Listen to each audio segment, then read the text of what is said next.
We got the Brought to us recordings. by pesticide. That's the one. I think Monsanto's pesticide, right? Or is it food? I don't remember. Maybe. Well, that's something you don't want to mix up. You've really landed on two very different things. Maybe that's why I know them, as they're known for mixing those things or something. I don't know. I don't want to disparage where there is none. All right, here we go then. Let's do it. This is the show, and thanks to everybody for being here. We are off to the races in 3, 2, 1. It's so quiet. Too quiet. Car!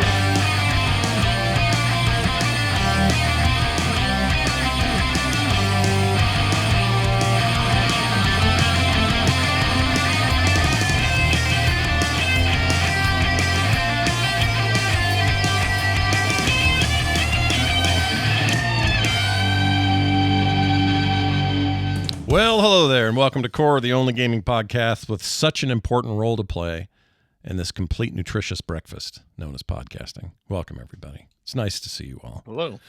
It's me, it's Bo, it's John. That's Bo. John's here. John's got that seasonal bronchitis. F that right in the head. That sucks. Yeah, but, you get to enjoy the sultry, sick tones. Yeah. You should record some lines, actually, while your voice is that low. Yeah. VO for somebody. Your voicemail and stuff. Problem is, it's also a little hoarse. I don't know if I'll be able to quite manage anything with the horse in there. You know what you'll nail, though? Dear Martha is going to be something today. You're going to nail Well, we're going to see how Dear Martha goes. I haven't tried.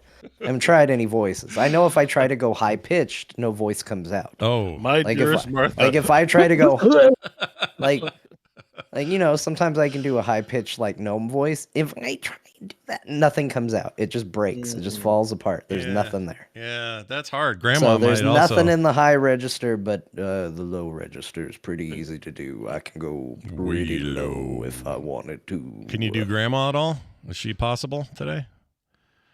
Probably. I don't know. We'll see when we get there. We'll wait till we get there. Let's not throw it all out right now. Let's give me a chance to warm up, and what's a good cowboy line? Like, I'm here to drink whiskey and shoot sheriffs. Howdy, man. Well, I'm not here to be friends with y'all. I'm just here to talk about video games. You make me wish I had some kind of Western sounding back-end music to play, and I don't have any right now.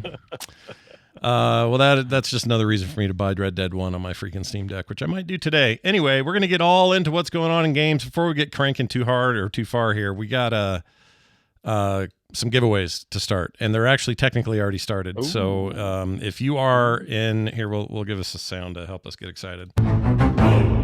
Whoops, I didn't play the whole thing. Oh, I like that. There you go. That's from oh shit, I always forget their names. What's the one Liam plays war in? Darksiders. Darksiders. Whenever you find a hidden thing, it goes... It's like its Zelda version. Its version of the Zelda Discover a thing. I love it. Love that sound. Anyway, that's to announce this. Thanks to Shatterproof, Steam copy of a code for Steam for Dragon Age the Veilguard will now be available to win. And because of the niceness of Nox, another Tadpooler, an Xbox copy of Dragon Age the Veilguard, which will work on an S or an X console, the newest ones. It's all happening on the Discord, so you're going to want to go to Discord to do it. If you're not already in our Discord, frogpants.com/Discord, and go to the giveaways channel. They're there ready for you to click on and vote. We already have a few people in there, but I expect we'll get a ton more after the show today. I'm not giving away winners until Sunday, so you have some time. But you're going to want to hurry up anyway. Don't wait. Don't walk, run to our Discord and sign up today for a possibility of winning the Veilguard in either Steam or Xbox form. Whichever platform you would prefer. And we'll announce both of those winners sometime on Sunday.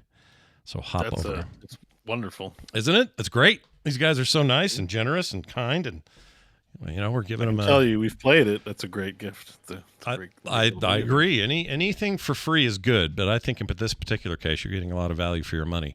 That's a little preview on what we think about the game. But you may be surprised about what we don't like about it. That's all coming up next. But first, this...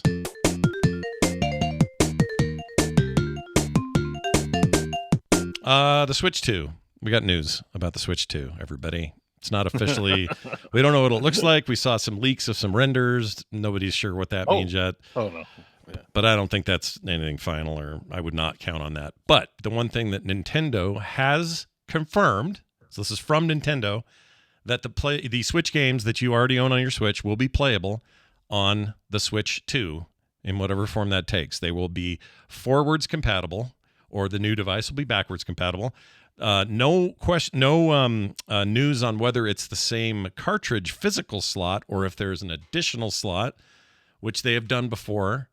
They've also done the thing, I don't know if John will remember this, but like the Game Boy cartridges would plug into a GBA. They were a little long, but they plugged in. And then GBA cartridges worked in a DS for a while until the design changed completely eventually. So maybe they'll sell an adapter. They might sell you an adapter, a little extra cash on the barrel head there.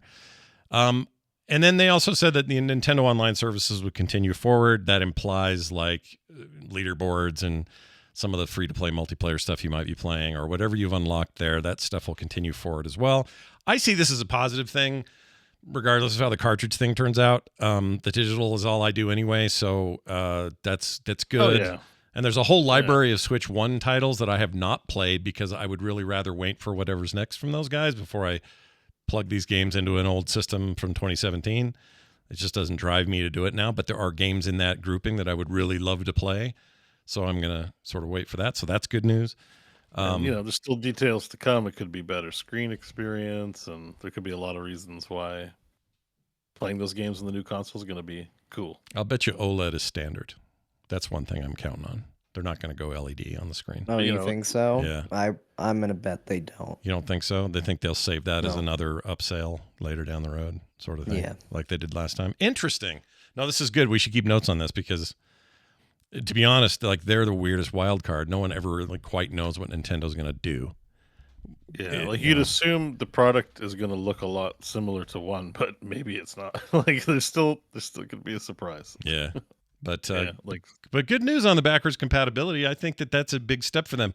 And I want to make this clear. It's easy to pile on Nintendo for never being quite there, but they've had these previous attempts, at least physically. Like I said, with the Game Boy to GBA cartridge compatibility and others like that. Even the GameCube to Wii worked. You put the little discs in the larger drive and you could play your GameCube games.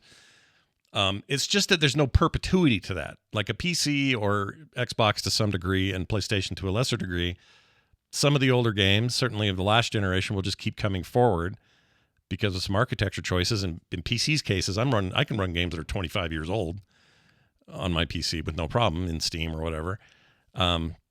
So they're less about perpetuity, backwards compatibility, and this maybe finally puts them on a path where you could maybe see that happening.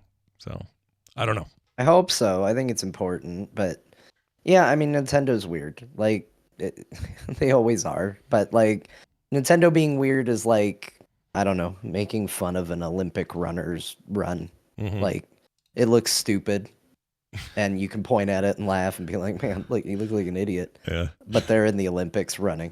Like. Nintendo makes a lot of really weird decisions and does a lot of weird things and has a lot of weird policies and standards. And at the end of the day, they're, quite successful and doing fine. Yeah, that's a good way of looking at it. I think that's true. So we'll see. Probably going to hear something in December, more formative on what the device will look like and when we could see it. Probably holiday of 2025, if I had to guess. But these are all guesses, and this is all we have so far. So enjoy that tiny bit of information. I hope you all sleep well. All right, next up. I didn't see this coming. Warcraft 2 remastered. Looks like it's happening. Probably during the Warcraft 30th anniversary stream. This stuff got leaked early. It is a leak of a Steam version of that. And given our...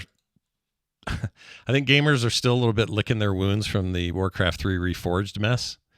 So it's easy to be very cynical of another remaster of another beloved RTS coming out of Blizzard. But personally, kind of look forward to revisiting this. I don't know what it will look like. My guess is they're not making a big 3D deal out of it. It's probably going to be, more like the StarCraft 1 remaster, which was 2D sprites still, but higher resolution, that sort of thing. It'd be cool if they did that for Warcraft 3 too. I mean, see, so there it is, John. There's still some resentment. Like, I have it too. It's I get not undeserved. Like, That's deserved. Anybody want to say like that's not undeserved criticism for Blizzard? Like, yeah, They 100% deserve it. They have earned this reputation. They have continued to earn this reputation. It is still not the game they said it would be. Like, it's you are the reputation you get. But yeah, I hope this is a remaster and not a reforged. Bo, you like StarCraft or Warcraft? Are you excited about a remaster of 2? Did you ever play 2 back in the day? Was that a thing for you? Yeah. Oh, yeah. I played it like probably on a 486 or whatever it was at the time. I know that's definitely both of them. First 1 and 2 or something my uncle would have passed along to me from a BBS. Sure. I don't think he bought it. I don't know where it came from. I'd get floppy disks. Sure.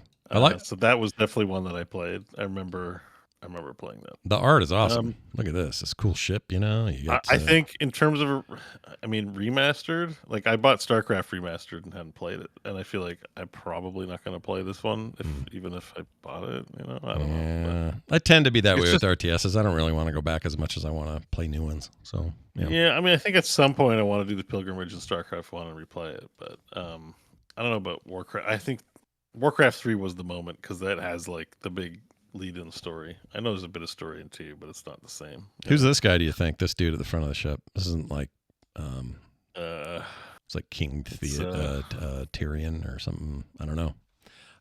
Gulliver Quaking Sea. You're like a fantasy name generator over there. I love that. What? If it's just remastered, like up-res textures, my interest is limited. But if they're actually gonna like launch a game, like Dead Space remake, but they're not calling it remake, so I'm like, my expectation is not no to that. But if they Dead Space remake it, hell yeah. If this said Warcraft 2 remake, I'd be way more stoked because I don't know what that means. My expectation would be like, I don't know what to expect because I'm not expecting the old game. Like I'm just expecting there to be all the units and like probably good story and stuff like that. So who knows? We will have to see. Coming out. Who knows? Well, the 30th. When is this thing? When's the event? Soon, isn't it? Oh, the BlizzCon replacement event. They're 30 years of Warcraft or whatever they're calling 30. It.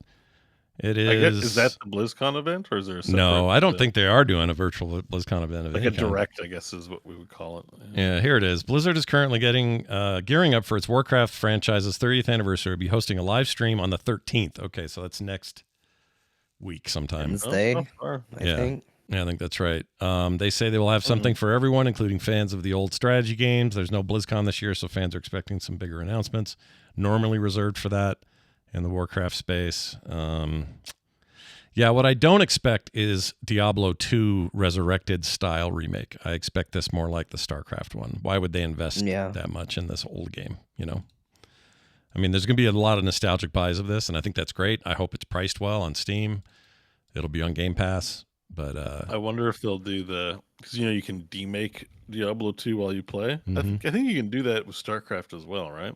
Oh, I don't know. I never tried. I have that too. But it sounds like Diablo we all bought it. Nobody played that remaster, so it's a bummer. No, I didn't. I meant to, but there's it's an old game. There's lots of games to play. It was But Diablo 2 remastered I played, and you can like demake it like live. Like you can just swap between pixelated pukey mess on your LCD screen, and the remaster version.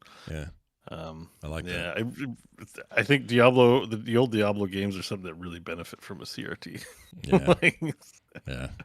They don't look good on a flat screen. No, I agree with you. Also, I'll just say this, and I think this is kind of where John's head's at. Tell me if I'm wrong, but anything to do with RTSs coming back from their back catalog, I now look at through this eye of distrust because of Reforged. That's the worst. It's almost the worst thing they've ever done to their fans. Like I can't think of a thing that's more egregious. Usually the focus is on if we're going to do this, then we do it right, or we don't do it at all. Like after reading that book, it even reinforced that concept to me. And then Reforged is just like this anomaly of like they gave up or they just shit the bed with it. I don't know. I still, even the book doesn't get that clear on what happened there. It sucks. So I kind of don't trust this until I see it. You know what I mean? I mean, I know they're not going to do it, but like we're due for a new arcade. Like you get away with the remasters if you have like existing product in the space you're doing. Like Final Fantasy's still releasing 16. Yeah. In addition to its remake, EA still has other third-person adventures and horror games and stuff. You think they figure out a way to do it to make it profitable in the world of battle passes and all that shit? Because I don't think we already know how little they made on the actual full-blown 2. I think StarCraft is just fine. It just wasn't good enough for Blizzard. And I don't even think, and that was that's what was my whole takeaway, is that even they don't know. They canceled Titan, and they haven't been able to recreate the kind of revenue stream that is World of Warcraft, and I don't think the industry has been able to replicate it either. They have a unicorn. Yeah. I mean, we kind of talked about this last week, and it just remains true and important to focus on. Like, any amount of sales can be successful, can be a successful game. It just depends on what you needed to be successful, right? Like, if you make a game that's fairly cheap to make, fairly cheap to put out, and it gets a small audience, that's a success. Not every game has to sell 1 million copies unless you throw a budget behind it that requires 1 million copies to be successful. Right. So, if everything is scoped correctly, it doesn't need to be the biggest seller in the whole wide world to be fine. Right. They can, approach it properly. So I think it's always important to say, like, hey, not everybody has to buy everything. In fact, I think it probably would be a lot healthier if we as gamers could figure out that not every game is for everyone. But game companies also have to stop putting budgets and pushes that require every game to be for everyone on the other side of that. Yeah, I think that's a really good way of putting that. All right, well, we'll see on the 16th when we hear this event. I'm actually really curious about what they're going to talk about. So, and I have no inside info on this, so it'll be all new to us. All right, a very funny follow-up to that Ubisoft NFT game. We talked about it last week. We all scoffed at it equally, I think. None of us think this is a good idea, and they launched it very quietly. Well, as of Friday last week, a malicious player had found a way to win every single match before the game even begins, and he is now somehow the only person anyone matches against, and the game is completely borked. So, good job. Just want to offer big congratulations to Ubisoft. And he is somehow the only person anyone ever matches against. Yeah, isn't that crazy? Well, as Bo pointed out, this was the game that made him say, there's a game for everybody, and in this case, it's a game for that person. Yeah, when's mine coming where it's only me everyone matches with, damn it? Well, this is what happens when you put profit motive into a game. Like, games are fallible. They're constantly fighting hacks to begin with. People will sell you hacks that'll also hack your computer. I don't recommend buying them. Yeah. But they will sell you hacks for games. What software is airtight enough that you could essentially run a bank that has a video game in it? Like, it's weird. I don't think it exists. It's the hubris to think like, yeah, we can do this. Yeah. Banks never have fraud problems. Yeah. they never have to deal with issues. Why don't we layer on a video game on top of it? It'll be fine. Yeah. It'll be fine. It's pretty weird. I agree with you. Well, anyway, that's a thing. So if anyone's playing that, we still haven't heard from a soul, because we asked last week, is anyone planning on playing this? I haven't heard from anyone. The NFT game? No. Yeah, and I don't want you to, look, if you play it and you're afraid we're going to rip on it or something, I promise you I would like to hear your take. I want to hear what you think of this game, because I'm not going to play it. I want to hear your take, but I'm not going to promise I won't rip on you. Yeah, I can't make that promise either. And I'll just say that because, like, I did it. Like, I got a couple offers from NFT video games. Really? Years ago, at the height of it. I never inquired. It was almost silly of me. I should have played along, but I just like being honest up front about things. And I'm like, this is over Twitter, right? So you're getting a DM, and it's like, oh, would you like sponsorship for the game, like on your stream and stuff like that? And I'm like, oh, sweet. Like, tell me about the game. Like, here's the link to the game, and it's like NFT. And I'm like, I can't do this. It's an NFT game. They're like, why is that a problem? And I'm like, really? It's like I can't sell something to my audience that I abhor myself. Yeah. Like, this looks and sounds awful. Like, I'm not going to do that. And and like I find it telling that it's the only game companies that ever reached out to me personally to be like, you've got a awesome stream with 20 viewers. Would you like a sponsorship from Ubisoft? Like that's never happened. Right. But like they're probably just so desperate for anyone to play their game that they went to me. You know what I mean? They're like, well, we can't get Shroud to play it. Maybe this sucker with 20 viewers will play our NFT game. You know, I might have made a mint. They might have overpaid me. Like maybe I'm an idiot, but Did you guys ever? Can't fake it. Did you guys ever get poked by those raid people? The what's it called? No. The free to play game. I don't have enough reach or impact to hit any of their radars. Because the raid thing, they were giving shit to. I mean, they seemed like they didn't care who you were. They were just like, you got one. My concurrents are still below 30 on average, so I don't think it's gonna. I don't. What's it called? Maybe for Raid this Shadow Legends. You deal with placements for this show, so that's not something I'm privy to. But just personally for a Twitch stream, only ever been NFT games. And energy drinks. Yeah. Energy drinks. That's the sum totality of my serious commercial sponsorship offerings. In both cases, I've turned them down just on the basis of like, I really can't sell something that I don't like. Like if I can't. It's very hard to put a filter on my. Well, I did that with Raid Shadow Legends probably around 10 times now for this show. They contact all the time. And it's usually through someone new, either directly with them or some middleman, and they'll say, we think Core would be a great thing for Raid Shadow Legends. And every time I say, no, we don't promo free-to-play games where there's microtransactions and shit like that, unless it's one we all believe in or trust or whatever. And I don't believe in or trust in freaking Raid Shadow Legends, so forget it. Hell no. They have a nice CGI team, but other than that. Aren't you a little curious? Oh, I've always been curious, but it also, they tell you right up front, it's like the way they do their payouts, you have to have a certain number of people sign up from the promo, and if you don't hit that threshold, it's all stupid.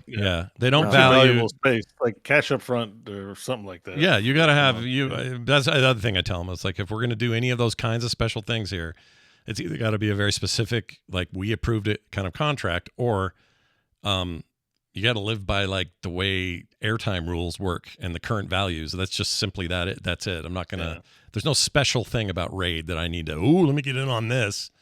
Like, you got to have more than that. So was it like for the show or just like ad spots? For the show, they wanted us to talk about it. And stream it. No, there's no way I'm gonna play 5 minutes and be like, "This is the piece of shit." Like, why are we accepting money from this? Like I can't do it. It's. I think if they get enough smaller streamers to do it, then it pays for them and pays off and actually gets some traction.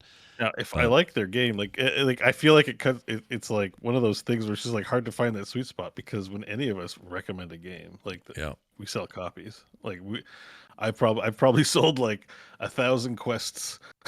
Oh yeah. In the time, no sponsorship. Zuckerberg should be handing us some money, and I will like genuinely shill for Quest because I love their product. Yeah, and I think they're the best on the market. The Shapes 2 guy, Shapes 2 with the Z guy, told me that I saw a significant bump of sales from our talking about it.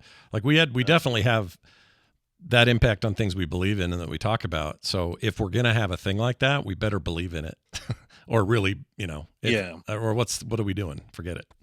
That's been my case professionally too, just because I didn't really do a lot career wise before this. This has been obviously the best thing that's happened to me, but I'd work in sales and be very unhappy in places I was working, and I eventually discovered an angle of sales that was products I liked, and it feels different. Yeah, it just feels different. Like you work someplace and you hate the product, you get cynical and you hate your life, and you're like, but I gotta work. Yeah. But if you maneuver yourself, like I like occupational health and safety products, I can get behind people being safe. Like that's, I can sell that stuff and feel like, you need this stuff. You need steel toe boots, or you need hard hats, or I'm decimeters or whatever. That is. What's a decimeter? What's that? It measures radiation, right? Oh. So if you've ever watched like Fallout style, when you get close to it? Yeah, basically. It's not a Geiger counter, but a dosimeter is something like there's a few shows that actually have them. Like if you watch Chernobyl and stuff, you wear them, and then after a period of time, you read them, and it tells you how much radiation you got blasted with. And usually, there's regulation in our countries where if you get so much, you have to stop working because you're on the road to cancer. Yeah. You know, like you get a millisievert of radiation when you fly a plane or when you get an X-ray. Okay. But if you get if you take 50 X-rays, you may want to pump the brakes on the X-rays because you're now getting a lot of damage to your tissue and not enough time for your body to repair it. Yeah, I think my dentist. So dosimeter measures that because it's invisible death. Like, how do you know you're getting blasted with something? So if you work in, like, if you're Homer Simpson and work in the nuclear facility, you need to wear a dosimeter. A dosimeter sounds like a weapon that drops in Diablo 4, and it's always a legendary dosimeter. Oh, you got that? Oh, that's the best stats I've seen on the dosimeter. That's what that sounds like. Honestly, dosimeter is a very boring product. Is it? It's really, it's just film. It's like it's just a film in a box. Yeah. And material passes through it and it gets read. That's it. There's digital dosimeters and stuff, but sure. Yeah, but you can it's get a pretty boring product. But my point is, like when you're selling something that's like useful, that's doing a public good, that is a useful thing. Like I'm like, oh, I like this. I'm not trying to twist somebody's arm, but when you're like, would you like antivirus to go along with your high-speed internet? It's like, I just want to die. Like, kill me. Our buddy Tanner, the leader of our guild and raid team, he works at a nuclear plant, and I think he probably has to wear stuff like that, if I had to guess. Yes, he does. There's people in the community who work in radiation who I know who they are because they talk to me about radiation related stuff. That's great, John. If we ever have any that's radiation my offline questions. life. We don't really talk about it on the show, but I work in. You're a radiation man. You're our go-to for radiation questions.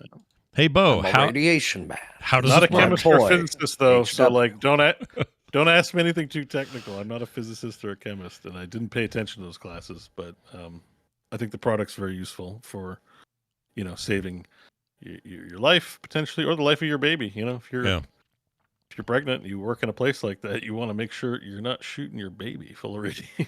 Yeah, babies are soft little tissue babies. They can't, they can't take that. Don't be doing that. And nobody glows in the dark or grows a third leg. You just die. Yeah, you don't become Walton Goggins and live forever and travel the desert with a weird skin tight face or whatever. Radiation's not as sensational as it is in the movies. You just die. Yeah, you just die horribly. It just destroys your tissue and you just die. That's what radiation does. There it is. High intensity radiation, obviously. Your cell phone, if the 5G won't kill you. Yeah, and the sun has always been there. Don't be in it too long, but it's the sun. Sun is a big source of radiation. Absolutely. Yeah. This computer screen I'm looking at, it's radiating less than it used to. We've improved, we've progressed. If you had a CRT 2 inches from your face, I can't tell you how that's going to work out. All right. It's not high intensity radiation. There's radio waves going through you all the time. Sure. That makes sense. Bioware says they have no plans for Dragon Age the Veilguard DLC as it turns its full attention to Mass Effect 5. That's fine. It sold really well. Like, take all the controversies and even the criticisms we're going to have about the game here in a minute. Take all that away. This is a massive hit for EA this year. Sold really well. I hope so. Across all platforms. It looks like that to us. I hope they don't pull a Square Enix and be like, this game that sold well sucks. Yeah. But by all accounts, it's doing really well. I think the biggest issue is that, again, it depends on what the cost was. And we know that Dragon Age, before it was called the Veilguard, you're talking about a game that was in development and had multiple stops and restarts, was originally going to be a live service multiplayer component to it that never happened. So it sort of depends on how much money they put into that, right?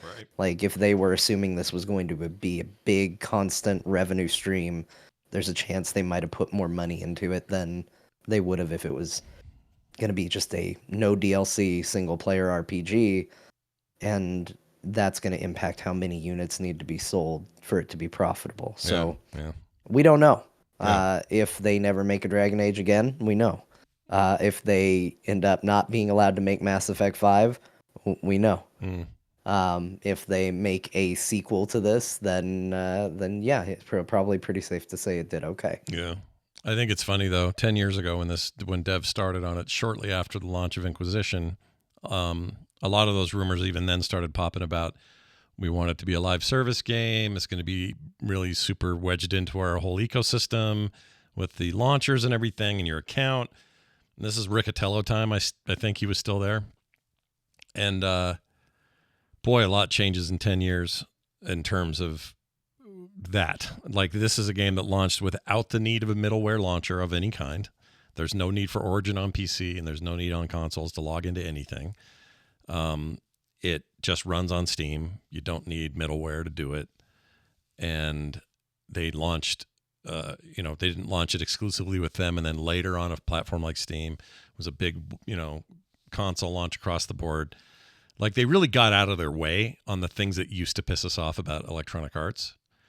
They still couldn't avoid certain things that piss off some people, but those things which we all have railed on, they got out of their way on, and I think we need to give them some credit. I feel like giving EA credit for that, because I used to bitch constantly, and now that that's not there, I should equally say, well, that's good. You learned your lesson. Yeah. Quit doing that shit. Make a great game. Hopefully it sells well, and we'll buy good games and get out of your own way. And Ubisoft, I would say this to you now, because you're the only one left, it seems like anyway, who can't get out of your own way. So stop doing that shit. Nobody cares about Uplay. A subscription sounds great, but you don't need to have all this middleware bullshit to deal with and dance around every time you try to run one of your games. Freaking F that stuff. Hate it. All right, moving on. I agree. Call of Duty Black Ops 6 is among the over now 50 titles for PS5 Pro enhanced games that have been confirmed and will be ready at launch. I only bring this up because the reviews are starting to hit, and The Verge says, I'll do a summary here, unless you're sitting right next to your TV, there's very little you'll notice with your PS5 Pro over your previous PS5. There will be some game cases where a double frame rate will make a giant difference because that game will support it and it didn't used to, or something to that effect. But you're not going to see huge changes. So if you've never bought a PS5, this would be a great time to get one. If you own one, you don't need to probably do this. You can probably just be fine. Hang on to your existing one, which is what I'm going to do. So take that for what it's worth. I mean, you guys aren't chomping at the bit for a Pro, are you? Either of you? No, I'm barely chomping at the bit for the one I have. Yeah. And even if your parent, like, you should get your parents to buy a Pro, and then I tried to give mine away the other day. You did? Give it away? Yeah. You should sell it. I asked my brother if do you need a PlayStation? You can have mine if you want it. Jeez. But he didn't need it. Wow, even free. I feel bad when it's not being used. I want someone to use it. I might try to give it to Mike. He has his kid playing the Switch, but maybe, I don't know, maybe they want a PlayStation 5. I'm just not using it. Yeah. So I hate the idea. It's not, I'm not using it. There's no Pros for us for a while, at least. This generation is what it is for me. So I am no need to do mid-cycle upgrades. Bo, you're going to be sad about this, and John to some degree, since you also love the series. Yakuza creator Toshihiro Nagoshi is leaving Sega for NetEase. The creator of Yakuza out. What do you think? What do you think of that? Infinite wealth somewhere else, Well, I mean, they've made so many games. I bet you they probably have good institutional, knowledge there. Like, I don't think it'll probably be okay. Yeah, I have to think this many entries into the game.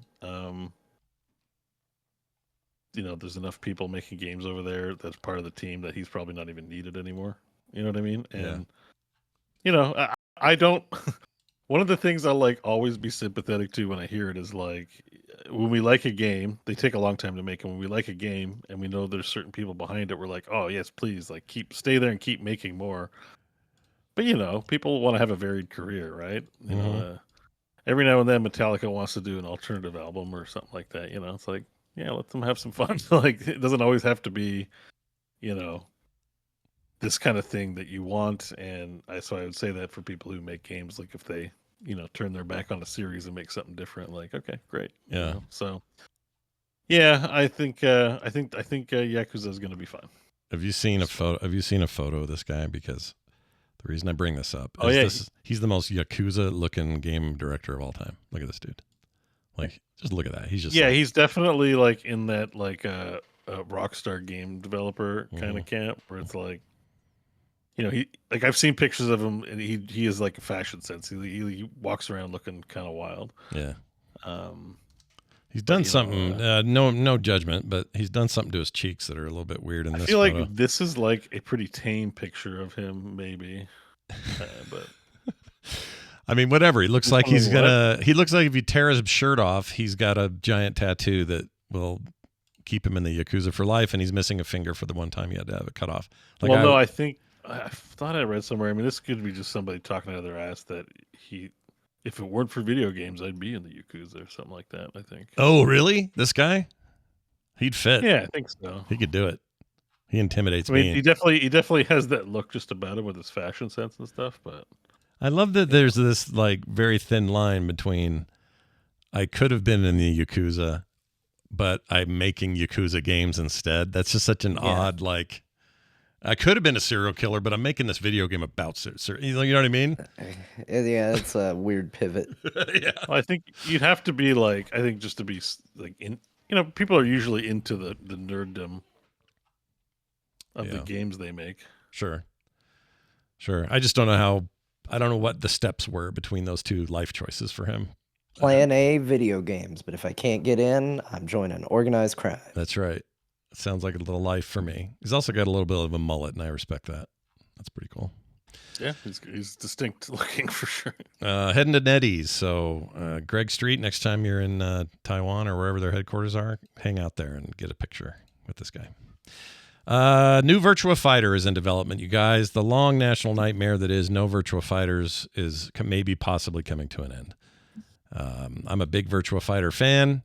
No time frame has been specifically set, but as this article says, and I hate that it does, it says patience is a virtua. Get it? Oh, Boo. You guys get that? That's pretty. I've never managed to get into Virtua Fighter.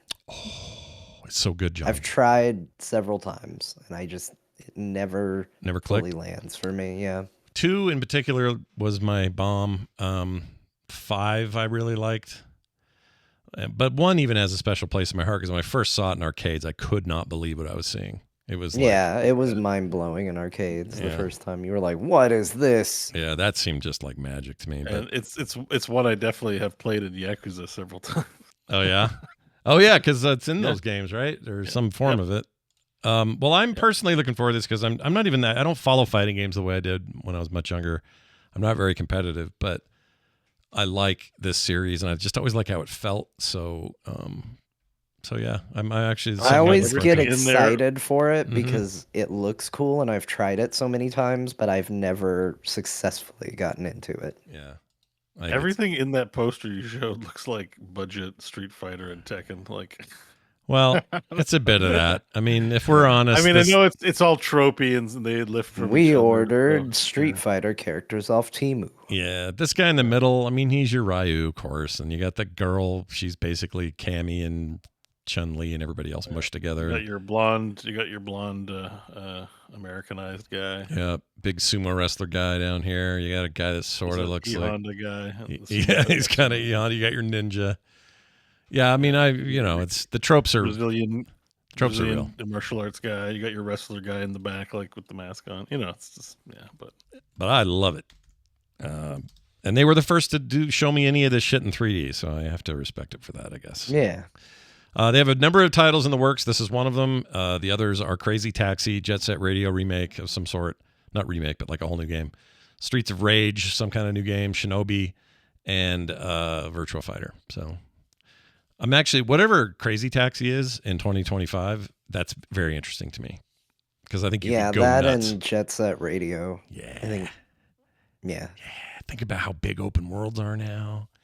Like, you could make a whole story. Or I'm not asking for GTA Taxi Edition, but I don't know. There's stuff you could do. I hope they don't just arcade it up and be done. I hope there's more to it. Well, we'll see, I guess. And John, I don't know, you wouldn't be proud of me because you think I should get it. But I was a click away from buying Sonic X Shadow Generations the other day. Oh, you should get it. because I'm in the mood for something and I don't know what it is, and I think that might be it. Yeah, get it. It might be it.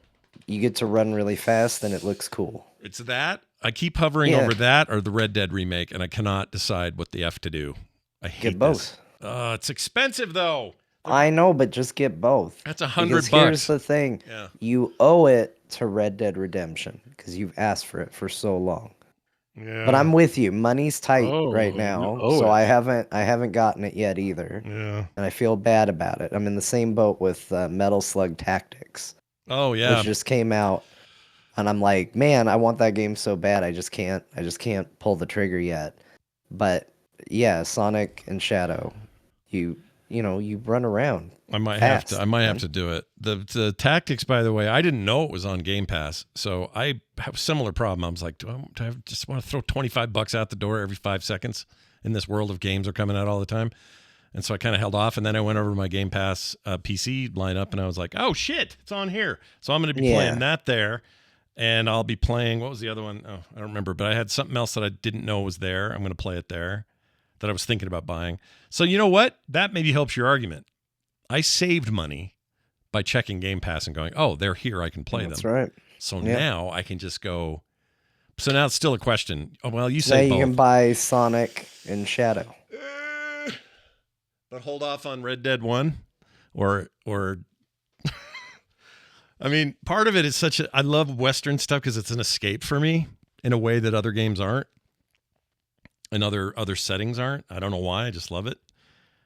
So sure. So should I do that during? But it sounds like you want something arcadey. I kind of do. And Sonic and Shadow is arcadey. Yeah. Arcadey with some if depth, you spend, though. If you spend 15 minutes playing it and then walk away, you're gonna feel good. If you spend 15 minutes in Red Dead, you haven't done anything. You've watched the opening. That's a good point. Even in Red Dead 1, that's true. Yeah, and don't remember, you still have to finish. What game did you say you were going to finish? I'm going to finish. He's going to finish Dragon Age. I want to finish Dragon Age. Before that. Oh, there's one before that he's supposed to finish. Oh, is there? The Tsushima. Ghosts of Tsushima. Yeah. What are we, 4 years running on that promise? Something like that. Yeah. No. I think it was another one actually.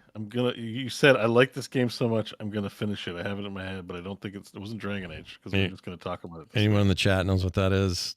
I don't know. I don't know. Yeah. I'm sure there's something. Yeah. So you might have to still have time for whatever that was. Silent Hill 2? No, I beat Cyberpunk, Taz. Silent Hill 2, yeah. I mean, that's the plan. I just want to do it when it works for John's schedule, and this last couple of weeks. Oh, maybe I'm smoking a crack. I thought there was something that you're like, I like this game so much. A crack. I beat. That's true. I haven't finished the expansion or the DLC for Cyberpunk. That's true, but I did beat the original game. Yeah, I'll figure it out. But anyway, Red Dead is getting great reviews. You know what's getting killer reviews? Sonic Shadow Generations X or whatever the hell it's called. That thing's got insane reviews. I've never seen people talk about Sonic this way in my life. Yeah, just go goof and have fun. It's an arcade style game. Oh, shit. Let me go look. $49. Sonic X Shadow Generations? Yeah. Look at these reviews, dude. You don't get higher than 97, 98% on Steam for anything. It's like 2 games, Scott. That's the other thing. It's like 2 games. Oh, it says it has tower defense. I'm out. Just kidding. It doesn't. I made that up. Action 3D platformer, fast-paced. And I haven't heard anybody complain about anything with this game. Like, I can't find a bad review. Like, peak Sonic story, peak Sonic gameplay. And it says Sonic Generations is kind of mid, but when you pair it with this new stuff with Shadow, it makes everything better. Dude, I don't even care about Sonic. What am I doing? I really want this, though. Just play it. You're getting sold on the hype. I am, aren't I? It's a hype thing. You're getting this game will be here in a year when you can buy it for $5.99. So just like wishlist it and chill out. All right, we'll see. You can't afford it all right now. Wishlist Red Dead Redemption. Wishlist Sonic. Yeah. Get your Quest 2 and buy Batman Arkham Shadow. Have you been able to get back to? I guess you'll tell us later if you played it. But just kidding. I just try to stress you oh, out. it's working. Forgetting about the VR experiences. You're missing. Yeah, all the VR I'm missing every day. Anyway, that's something to watch for. Also, the secret actor behind Metal Gear Solid 3's EVA or EVA it's kind of an acronym, but they say EVA in the game. Anyway, has been revealed after 20 years, and you won't believe who it is. All right, now that you've clicked, I saw this story, so I know who it is. I do too. Yeah. But why don't you tell him, John? Because that's the big link bait surprise. Is that if you are a Disney fan, turns out you might be a Metal Gear 3 fan. Why? Because it's Jodie Benson. Oh shit! And we know her as Little Mermaid from Yeah, she was Ariel. 1989 or whatever it was. Yeah. And she originally played the character under a pseudonym because she was doing so much family-friendly stuff. Mm. So her being in the series was a big secret. Yeah. And now it's confirmed. Now she gets to play her out and proud. Yep. It's a whole new world for her. Why was it a thing that wasn't revealed before? What's the story? Well, as John was just saying, she was doing mostly family friendly stuff back then, and then this is a little risque. This character, this role. It's so she hid it behind a pseudonym. Yeah, just kind of didn't want to tell anybody, which makes sense to me. I get it. I get it. You're trying to protect your thing. That's cool though. I like it. I'm trying to think of a good way to make a good parody song in the Disney style, but I can't do it.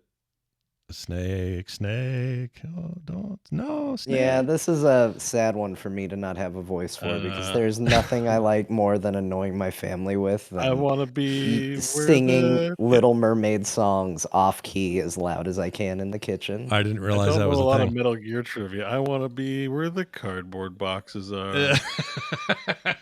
I want to see a whale in the sky. Do. Sneaking around with a cigarette. I had a friend, you guys, this is kind of gross, but I'm going to tell you a story. I had a friend who loved The Little Mermaid, but he was older, and it seemed like a little bit too weird for him at the age he was to be obsessed with Ariel as he was. And I found out sometime later what the thing was, why he was so attracted to her. And now this is probably a thing for a million internet people on 4chan who've seen Rule 34 content, but he's into seashells. He's into seashells, but more importantly, when she first gets her legs, he could not get over the fact that she is bottomless, hanging around in the water there. And she's like, to him, it was like the most forbidden thing. Like just below that water's edge, she's naked in the groin area, kind of thing. Fish naked? Like fish? No, like when she gets her legs. When she's done, when she loses the. When's the last time you saw that movie, Bo? She loses. I used to love this movie. I've watched it like 100 times. So you're saying that he's just a person who got titillated by the idea that a Disney character was naked? Yeah, and had a vagina in the water. It was did that he specific. ever stop and think that like all Disney characters are naked just underneath those clothes? I mean, he's.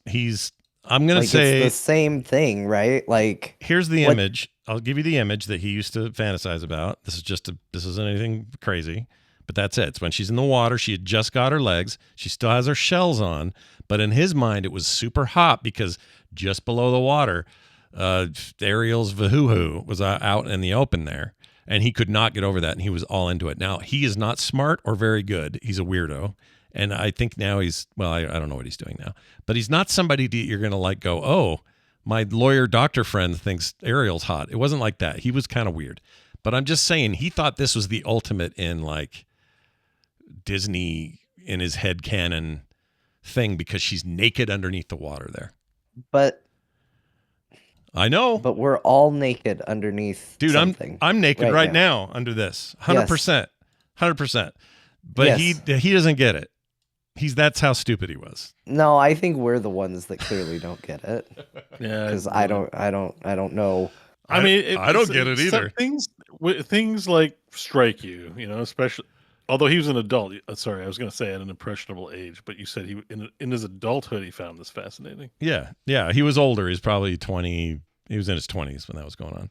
So I have to admit, now I think of him and I think, what were you up to? What were you doing?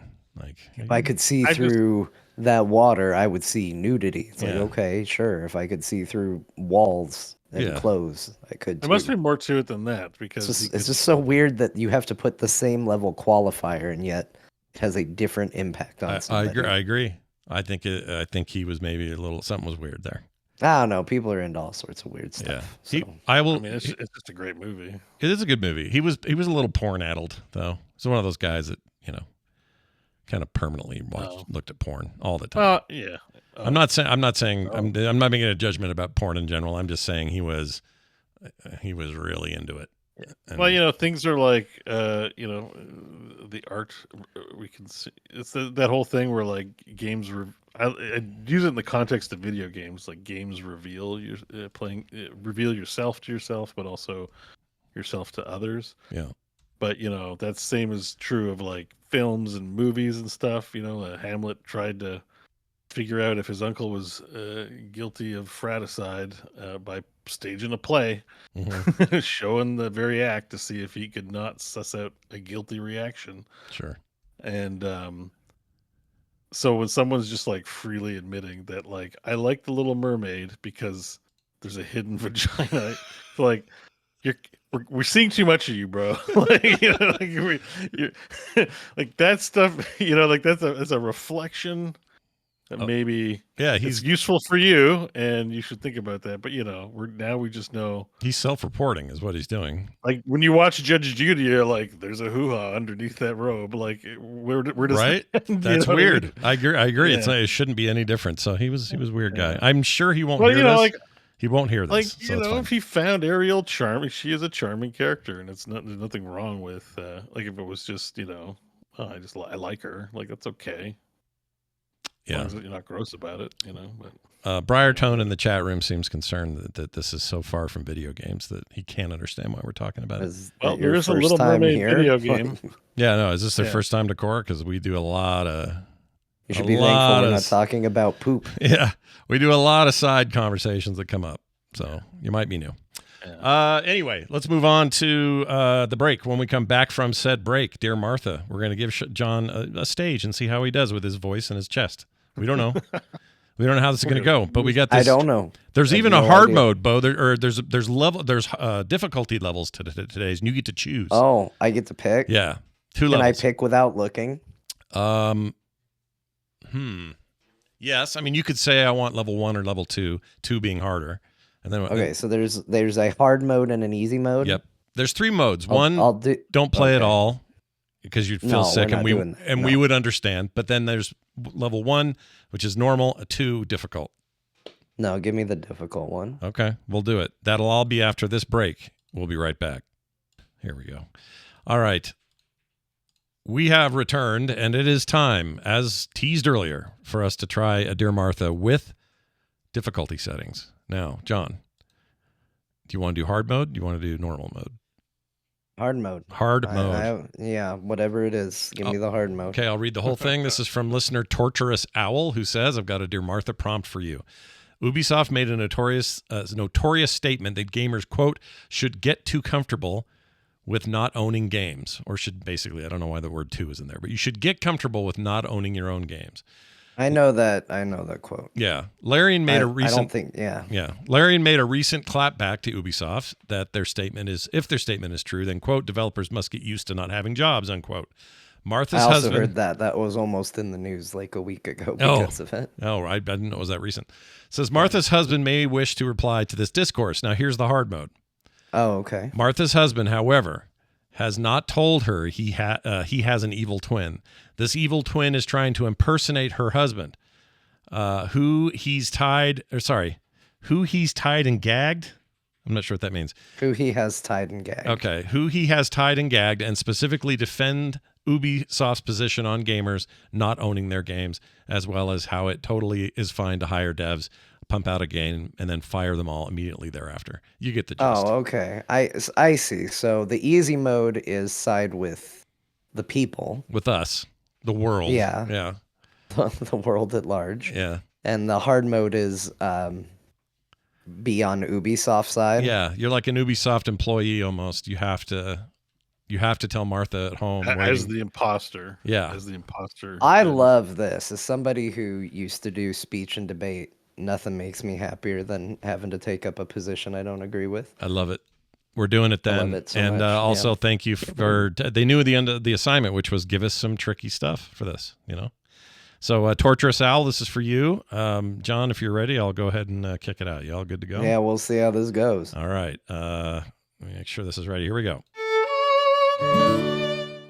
My dearest Martha, today I write to you about our glorious future. A future in video games where we can finally just acknowledge that you don't own shit. I mean, let's be straight up honest about the privilege that gamers seem to think they have. You're telling me that you're going to hear about our video game. You're going to send us death threats. You're going to make YouTube videos complaining, bitching, nonstop. You're then going to expect the video game to come out at a price that hasn't changed since the 1990s, despite inflation. You're then going to expect constant, free support for the video game. Don't add any sort of DLC, don't add any sort of add-ons. Please, mean old Ubisoft, don't upcharge us anything whatsoever. But make sure you continue to support our games in perpetuity for free, and then put out additional content.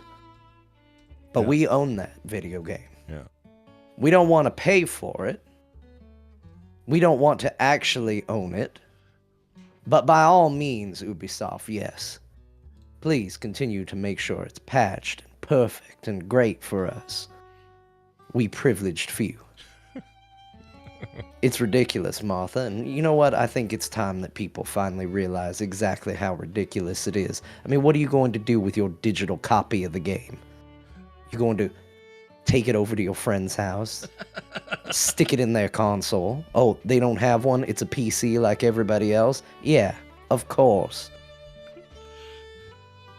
The only thing you own is your deluxe editions, which you also bitch about. Guess what? That is something physical. That is the thing you own, and it's the thing you're upset about to begin with. You want to talk about the definition of entitlement, Martha? It's that right there. The only thing you actually own is the only thing you're actually angry about to begin with. So what good does it, owning your video game? You still want us to work on it. You still want us to build it. If we had put it out broken, you'd be on the forums complaining about it. What would be better? Complaining about your broken video game that you own, or enjoying the working video game that you lease? Yours in this life. Oh, shit. Gotcha, bitch. Ubisoft boss. Champ 69. Well, I think you That was nailed, well done, nailed but the too real. assignment. Yeah, a little real. It was real. It wasn't funny. It was just like, It was like, oh shit. You're good at that counterpoint crap. Like, so I didn't take debate in school. I kind of wish I would have, but that's what it was like a lot of times, right? You'd have to take a topic and then you'd say, all right, Mr. Jagger, you're taking the opposing point today. Even though you may not agree with it at all, you had to kind of lawyer up and do it. That must be a crazy experience to do that. It's fun. It's really cool, and it's been one of my favorite experiences. Like, it opens you to new ideas, and I remember the first one I ever had to do. Wasn't even for speech and debate. It was sort of the intro to the concept of it in my English class, and they wanted to do a debate in the classroom about affirmative action, which at the time I was genuinely convinced that I was against it. Like, I found the idea and the concept of it like silly. Like, hire the best person for the job. There's no need to ever step outside that philosophy. Right. And I got put on the you have to be for it side. Yeah. Even though that's not how I felt at the time. And as I was researching it, I convinced myself otherwise. Yeah. Because it's not something I thought about. I just heard it. I had an instant knee-jerk reaction to something and went, oh, this is how I think about it. And I never thought about it again. I never researched it. I never thought about it. I never gave it, any sort of attention. Yeah. And then I looked into it, and I had to argue for a side I didn't agree with, and it changed my opinion. And I think more people. It's not about, one topic or anything. I think a lot of people benefit from that sort of thing. I think more people should take a look at the things that they actually believe and try and argue against it every once in a while and see if it's what you actually believe. I like that. Look, we've left you with a little something special today. It's not just for the jokes and the hoo-ha. This is good life advice. All right. So ignore all that stuff I said about Ariel before and focus on what we just did here. All right. That's what we need. All right. Well done, John. As always, let's now dive directly into what games we played. Whoops, wrong one. All right. So Dragon Age, the Veilguard, it is out. It is a thing you can buy, purchase, play. It's been out now for a week. And basically all we had to say last week was stuff about the beard and hadn't really had a chance to play it. But we've all had time since. And I've probably played, I could probably tell, somewhere in the 4-hour range, something like that, of the game. I'm not super deep, but I'm in enough. 4 hours, I know, man. it's not a lot. Did you play the game? It's not a lot, I admit. Yeah, it's not a lot at all. I'm at 40 hours. Mine says 8 hours, but I think my Steam Deck sat on pause for a really long time at one point, and I don't think it counts. So it's closer to. I don't know, it's man. I would have lied 5. and said I played 8 hours. Well, people can. Just read what it says. I'm at 37.3. Jeez. All right. Well, you guys are going to have a whole lot more than me to say. All I wanted to say was I think the acting and the performances kind of suck, and maybe they get better down the road. At least I'm hoping you tell me a lot of them do. I think everything with Solus is really cool. I love being in the weird dreamland talking to him, and the gameplay, the mechanics, the moment-to-moment stuff feels good to me. I think this is a good game. I'm not going to call it the greatest game. I'm not even the greatest Dragon Age game. That's already been taken. But I'm having a good time with what I'm doing. I just wish they were less quippy and irritating when I had to talk to people. That's my main problem. So I skip some dialogue. I'll admit it. I don't like doing that in a Dragon Age game. So with my limited 4 hours or so, that's my experience so far. John, am I right? Yes. Am I wrong? Does it get better? What's going on over there? Yeah, I mean, I feel a little mixed on this game. I think that it is the things that I'm liking about this game were not things I expected to like, and the things I'm not liking about this game were things that I would have thought would have been easier for BioWare. But this is not the BioWare of old. This is new BioWare. It's been a while since they made one of these games. I think this game's good. I'm having a lot of fun. I wouldn't have put 37 hours into it if I wasn't having fun with it. What class are you guys playing? I'm playing a rogue. Same. Nice. I've got the rogue build because I wanted the bow, but also I think the sword play and combos are really cool. So. Interesting that you picked rogue. Okay. I usually don't. I thought I was going to go ranged magic. I'm usually not a mage, and I'm playing mage. Oh, good. Well, I'm glad one of us did because as much of range as I'm doing with the bow, I realized that I kind of picked a more melee focused build. So in a second, I'd like to hear more about that. But anyway, sorry, John, continue where you were. I'm going to say that, before last week, we talked about, hearing some real negative things about the game, negative reviews, I should say, not the just discussion around it, but negative reviews about the game and some extremely positive reviews. And if you're curious about this game, if you're listening to this and you're genuinely sitting there going, I want to know if I should buy this game or not, go out, watch a negative review. The one I watched was the Skill Up review. I think it's a very good review. The positive review I watched was the IGN review, which I actually think is one of the worst video reviews I've seen IGN do in a while.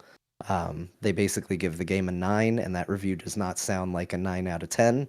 I think it's poorly conveys what the end result is, but it does do a good job of illustrating positive things about the game.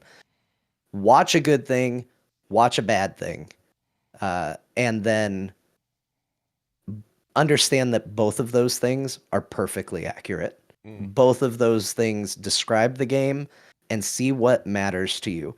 Because I'll tell you, I think the world is beautiful. Yeah. I think the environments and the things they're doing with environments is really incredible.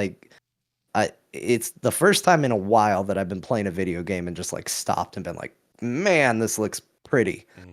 But yeah, it has real writing problems. If you are a big adherent to Dragon Age Origins like I am, and that's the game that you really believe in and care about, that isn't here. We have moved into what feels more like a young adult novel era for Dragon Age. You're not getting. Actually, you know what? Here's the way I would describe it. I feel like Dragon Age Origins feels like sitting down with a group you really like being with and playing a cool D&D campaign. Mm-hmm. And I feel like Dragon Age Veilguard feels like you're sitting down for like somebody's casual one shot with characters that were already made before you got there. Like it just feels watered down. It feels a little simple, a little safe. The overall narrative is fine. Like the idea of evil gods and we got to stop them, that's all fine. But the writing that makes up that bit is really not good. Things like, that really stood out to me is in the beginning, there's a sequence where within 30 seconds, the dialogue that the game decides to share with me is, those tremors are getting worse. Then a couple seconds later, the character goes, is it me? Or are those tremors getting worse? Yeah, there's a lot of that. And then seconds later, a character goes, every time one of those statues lights up, the tremors get worse. And I was like, Jesus, what are we doing? And there's just I recommend writing. the video game Donkey video. He like. Oh, it's very funny. Yeah, it's very funny. It's really good. and He makes like- fun of that. Yeah. It's that sort of thing. I've really struggled to like any of the characters. That thankfully changed the moment I recruited the Necromancer. I love the Necromancer. I finally found a character in this game that I like. I'm like, oh, finally a breath of fresh air, because I did not like anybody on the team. And I that's again rare in BioWare games. Do I hate the party? Yeah. Sometimes you do. Like Dragon Age Inquisition, I hated Solus. And you would talk to other people and they'd be like, oh, I thought he was the best character. And that to me was BioWare's strength. Dragon Age Origins, I hated Sten at first because he was just so hard to talk to. But then if you put in the work and got to know him, you're like, oh, this is a great companion. This is a great character. And here, everything feels just very surface level. Everybody wants to just tell you their feelings all the time. It feels like you have entered couples therapy with all these people every time you talk to them. Yeah. And it's really obnoxious. So I don't love the writing, but the overall story is good enough for me to kind of move past it. I do think, if I can do one more negative before I just talk about a couple more positive things. I'm kind of notorious for I think once I finished a what's the negative Mass Effect if you play a quote unquote bad guy? Renegade? Renegade. Yeah. I think I've done Renegade in Mass Effect once for an achievement. I have a very hard time picking the edgy, mean dialogue in video games. I don't know why. I don't like it's it the same either. thing as like Civilization. Yeah. Like I'm like, I don't want to piss any of these other countries off. Why? Why do I think that? I don't know, but that's how I am. Yeah. And in this game, I am constantly picking aggressive, like asshole options just to try to get any sort of emotion into scenes. Yeah. Like, because people just be like, man, that's just like the saddest day ever. I'm going to go take a nap now. And you're like, what are we doing? I'm going to just be a dick because I just feel like there needs to be something to this dialogue and to this writing that just is missing. And the saddest part is that the main character, you are going to be a good guy. There is no renegade option in this. You can pick your down and to the right, badassery, pointy knight, or shaking fist icon as much as you want. You are nice all the time. Yeah. You're never not nice. Yeah. So you don't have a lot of customization over your own character. Like, you're kind of just picking weird variations of what kind of nice person you're going to be.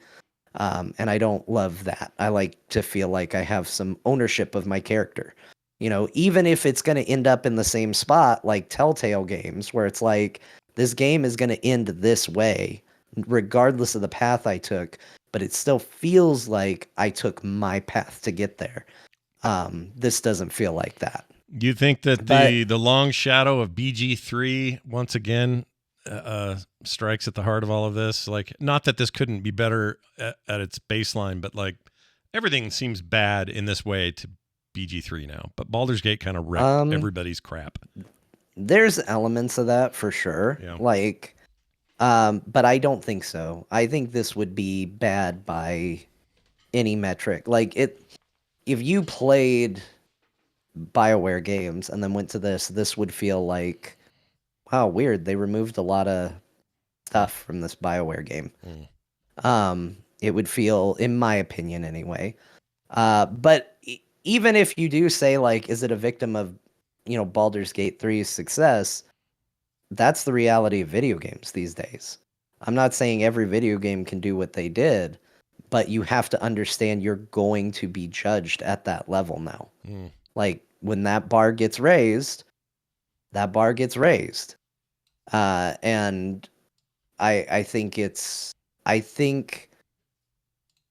you can look at Baldur's Gate, you can look at Cyberpunk, you can look at a lot of video games and go, wow, look at the metaphor. I mean, like, the RPG I played right before this has stellar writing. And so it was very hard to go from that to this. But I do think, the combat, I don't love it. It's not like Final Fantasy 16 where it's like, oh, this feels like an action game. It's so good. But it's serviceable and it's fun enough. That's kind of my ultimate feeling about kind of all the pieces of this game. Everything is fun enough to keep me going through. Like, to me, it doesn't really excel at anything besides maybe like the environments, which I think is actually a cut above. But everything else is good enough to keep me going through what they've put out there. Yeah, graphically, just to pile onto that for a second, I think it's really beautiful. And I know some people aren't happy with the stylization of the characters. I think they look great. Like, I don't have any beef with it. I think the character I made, which is one of them horn dudes, I always forget the race. What is it? The Canary. Canary, thank you. He's just a badass. I just like how he is. The hair tech in this game is insane. I don't know what they're doing. And sometimes it's too much. It's like, oh, yeah, actually, there's one. The hair tech, best in a video game I've ever seen. It's insane. Like, just what they call it, strand technology or something. Anyway, you got to have a pretty good card for it. But when it starts spilling over your shoulder in kind of forever mode, it's a little weird. Because it never seems like it stops. Like, where is all this hair coming from? But the effect is pretty awesome. And just jumping around out in the forest and watching your hair flow in ways that you've not seen in a game, the physics are insane. I wanted to say one thing about the dialogue, and that is that you kind of referred to it earlier when they were talking about Tremors, but there was this thing early on where they're trying to find a device, a magical device, and I forgot the name of it, but let's just call it the Cornish Foundation Tree or whatever. They keep referring to it. So somebody will say, well, we've got to get to the Cornish Foundation Tree. What's that up there? I'm pretty sure that's the road to the Cornish Foundation Tree. They just say it and say it and say it. It's like, no, I get it. You don't have to keep saying where we're going and what this thing is called. It is maddening sometimes.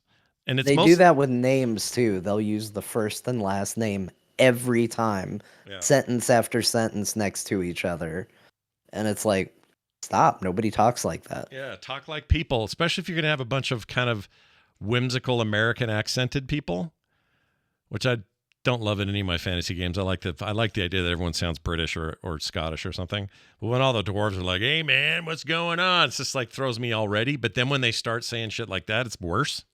Like I can Yeah, live they're with like, the first. hey, we're in town to find Scott Johnson. Yeah. So when we find Scott Johnson, we need to tell Scott Johnson to come back to the camp. Yeah. Have you seen Scott Johnson? Oh, that's where Scott Johnson was last. We should go down and find Scott Johnson. It's like nobody talks like that. Mm-mm. And it's all right next to each other. And it's just not good. But this bit here where you're always chatting with where you got to go talk to Solus, these things really work for me. Like I love this vibe, the fade, where their brains are kind of trapped. I think Solus is extremely well rendered and voiced. Yeah, and that was the other crazy thing because in Inquisition, I hated Solus. I couldn't stand talking to him.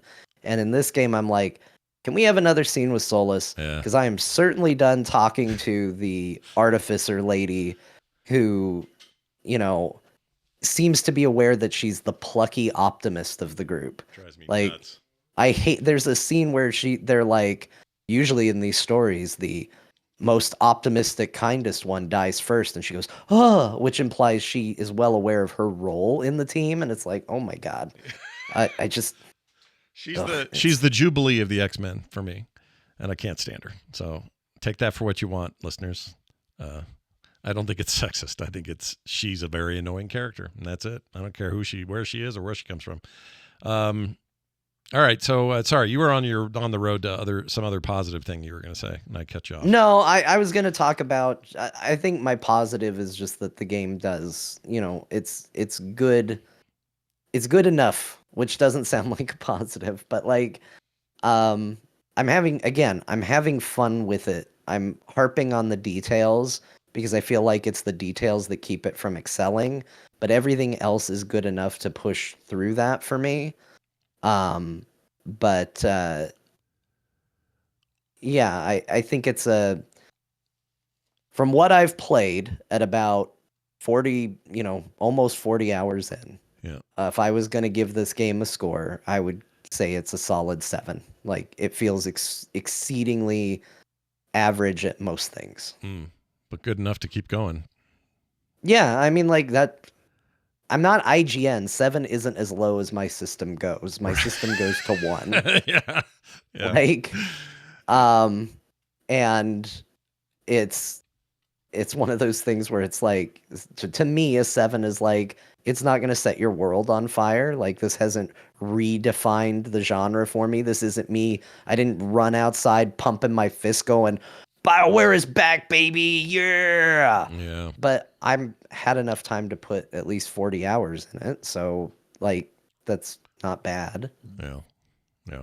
Bo, thoughts? You've been playing a lot too. Lots of hours. Yeah, sorry. I just wanted to, make sure everyone had space to say what they're going to say. But yes, I've been chomping at the bit to say it gets better. Yeah. I'm also about 40 hours in, so I don't know where to compare John is to myself. I think I'm up to like chapter 7 or something like that. Yeah. Yeah, that's about where I am. I think this is a really good game. I'm actually really enjoying it. I agree with the sentiments about the writing 100%. I think what happens is the first 10 hours the game shoots itself in the foot. Like I was just as angry in the opening bits, but I found as you assemble the team, they stop. I don't know if it was like. At first, I wanted to say like, when I was first started playing, I was like, everything's a 10 except the writing team through the game. Like this could have been the Dragon Age comeback if only the writing wasn't so bad. Because like the two things I want to get out of the way is like they're not going to make Origins or CRPG, so let's just put that aside and all that grousing. It's been like 14 years. Who cares? This is a BioWare modern style Mass Effect third-person action game.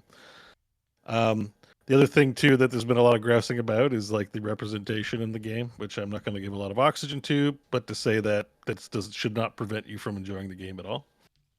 But the writing is atrocious in the opening act, infuriating almost. I was very upset.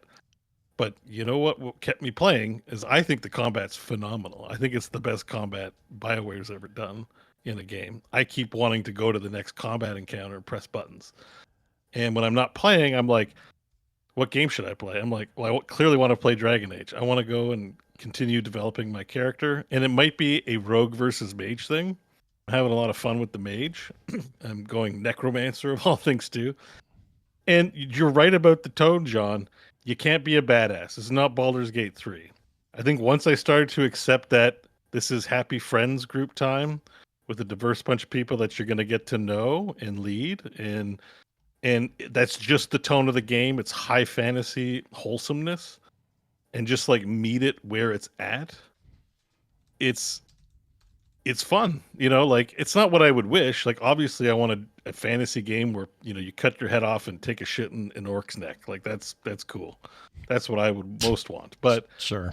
but there are games where I can do that. Like I don't want to completely dismiss the game, especially if I'm having fun with it, to not try and at least meet it where it's at on some level. So I will say the writing never gets phenomenal, but it gets better when they actually have shit to talk about. That's why the Solus scenes are better, because you're actually kicking the plot forward and you don't need a bunch of exposition. The beginning is just exposition, and it's a failing of the game. But there's that moment where you have to like pick between helping fighting one of two dragons and the other one. There's a consequence to it. Like you lose abilities on the character, they become hardened because they had to deal with a serious situation, and the level changes. Like there's destruction and stuff. Like there's a lot of detail that's cool. And the first two characters that are super annoying, who have voice actors that feel like not only is the writing bad, but they're trying to teach you English. Like they're enunciating everything very carefully. It's frustrating.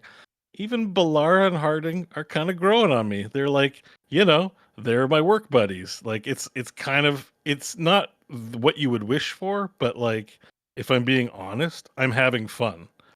I'm having a lot of fun. I want to play this game whenever I stop playing. I want to pick it back up, and I can't ignore the fact that like I've been mainlining this game like 8 to 10 hours a day, when I have so many other choices of game to play. So I think it really shoots itself in the foot in the beginning, and it doesn't fully recover to like Baldur's Gate level, or think of your favorite game here.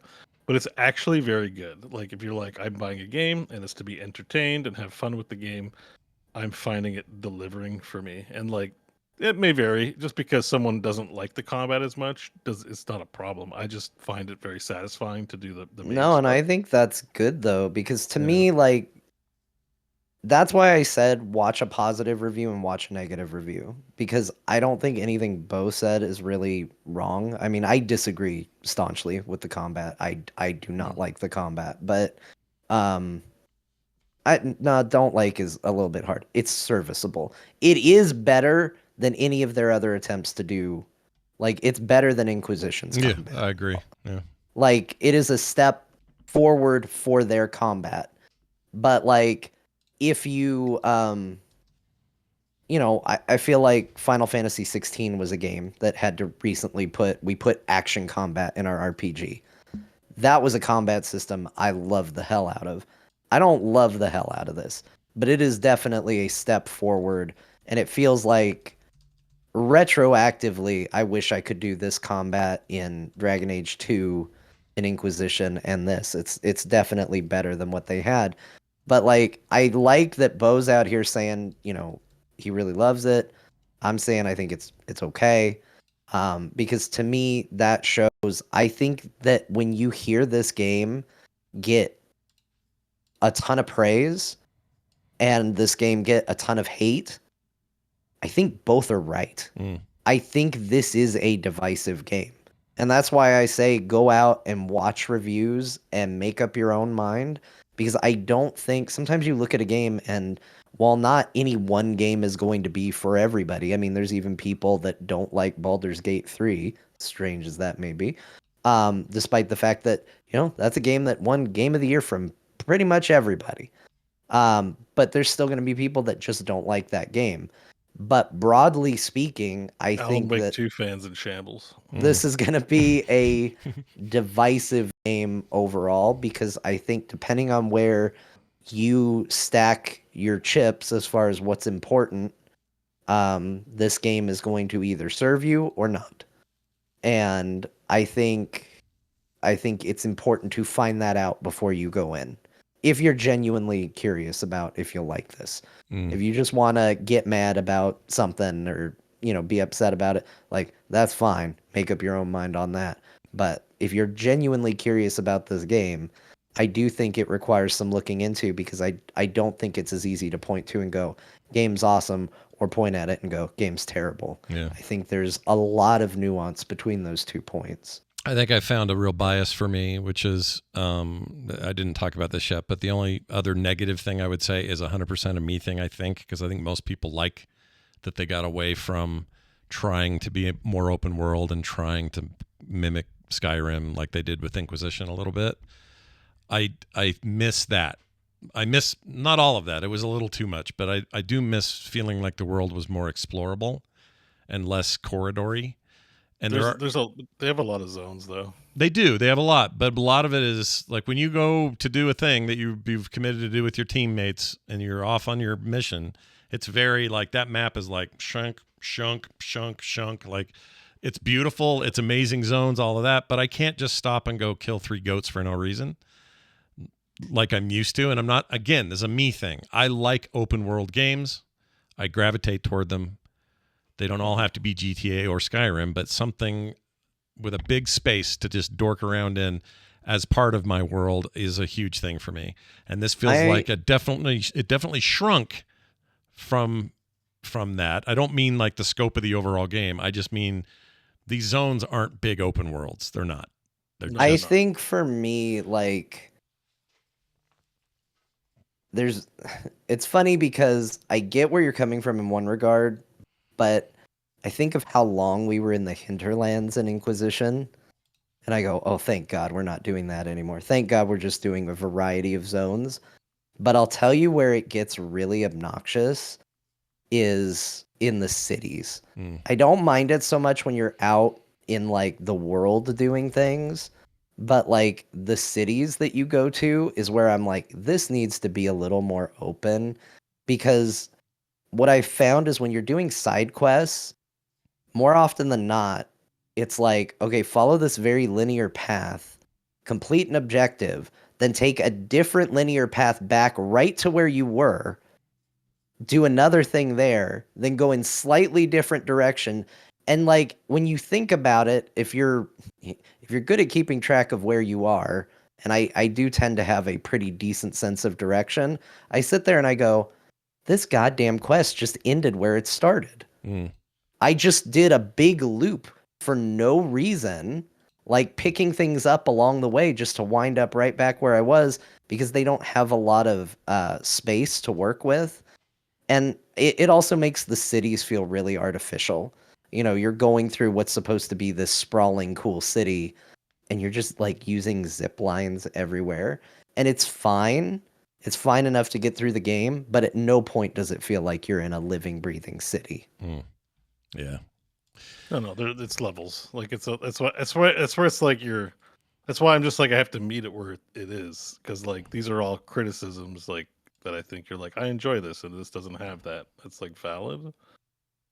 But like if you're just like, well, it's a level that has secrets to unlock and to explore, like whether you find that fun or not, like it's like I think they do. Really me. Like, I like the focus of it because I'm just like, it's not going to be a 300-hour video game like running through Baldur's Gate 3 or whatever. You know, like I'm like, no, I'm actually like okay with the scope of this game being narrow, like, because that's just like what it's like, because that's just how it's presenting, and like it reminds me more of a Mass Effect where you land on a planet and maybe you're just in a base and you don't explore the whole planet. Like Starfield tried to do the whole let's do the whole planet, and it was very disappointing. Like in a way, it's not to say one way or another is bad, but like a streamlined, focused thing is like can be a good thing depending on. Oh yeah, it can be. I don't think it's done well.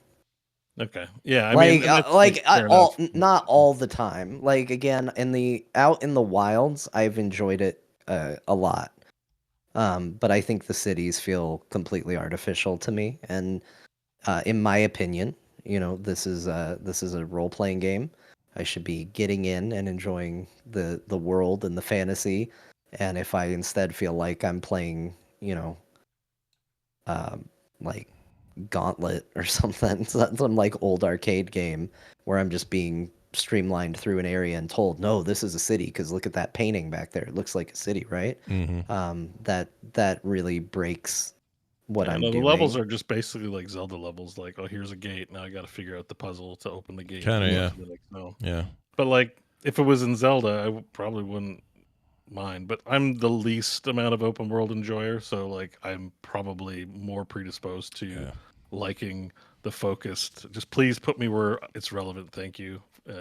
Business. That's Totally get that. I think you and I are definitely on the different sides of that, just for what we like as a baseline. But I think that what we are getting here, the scope they're aiming for is fine.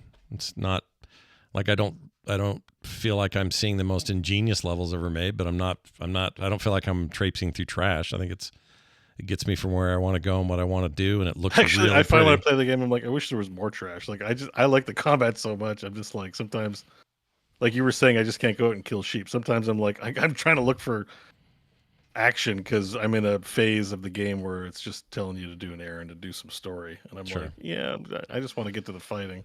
But there's some good like boss battles. Like I fought there's like secret bosses that you can find, and like, so I fought this like level 30 boss at around the early 20s, and I was like, how'd that because it has a really fun combat system where you do like Chrono Trigger style. You have to do like primers and detonates with either your abilities or your teammates' abilities. So what you want to do is you want to prime it with something and then use a teammate's ability to detonate. And that's like, it can be pretty rewarding because like that does like wombo damage, especially with the later heroes. Like the earlier heroes are kind of not only is the Necromancer pretty cool, I haven't used them, but the two major like warrior DPS guys, Davrin and Tosh, are just like, warriors that can taunt for you if you're ranged, or as a rogue, it's probably really good because they get them off you. But they just do bonkers damage and are actually just like really cool characters. Like they're not, the characters they introduce you with, they're like these wholesome, like, hello, let's be friends. Would you like to go traipsing through the forest to find? And then they repeat the same words over and over again. But later on, you get the like cooler, angrier. I like the angrier, Karlach types, I guess, so Sure. Tosh is definitely Karlach coded, in that she says few words, swears, and is basically a barbarian, except she breathes fire. Yeah. But I dig the later ones, and so like once you hit like your pinnacle level, like where you can get your specialization at 20, it's like you can really pop off with Necromancer. Like, because at first when you first play, you're like, oh, I gotta dodge, and you get all these like basic moves.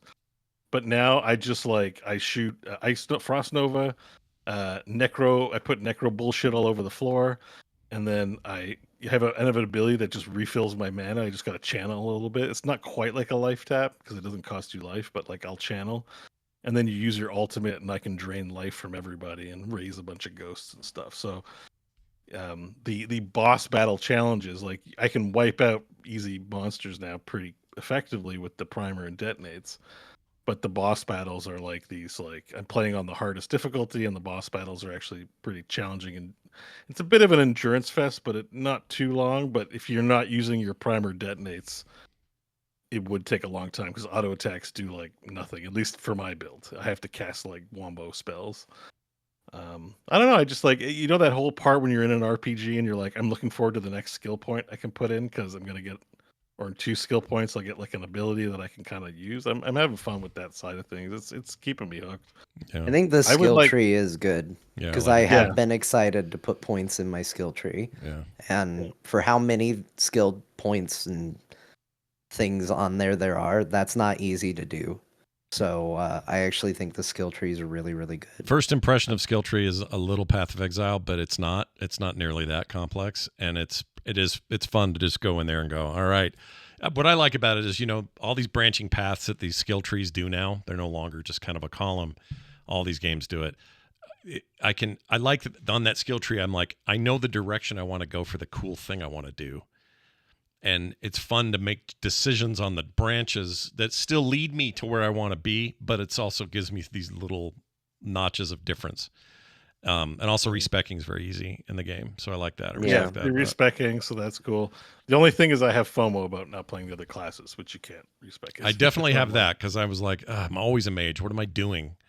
And I'm mostly They physical. do a smart thing though, and they level gate some of the abilities down the tree, which gives you a little more freedom to branch in areas where you're like, oh, I want this, but I don't want to go too far in that direction. I need to keep going, up and to the left or whatever direction you're going. But then they put in a level gate where it's like, oh, you can't pick anything past, till you get level 20, and you go, oh, great. I have some freedom to, explore some of these other areas and avenues. So too, where you can get extra skill points as well. And Yeah. extra health like them. Yeah, there's like lots of collectibles in each level, and I'm enjoying getting those as well.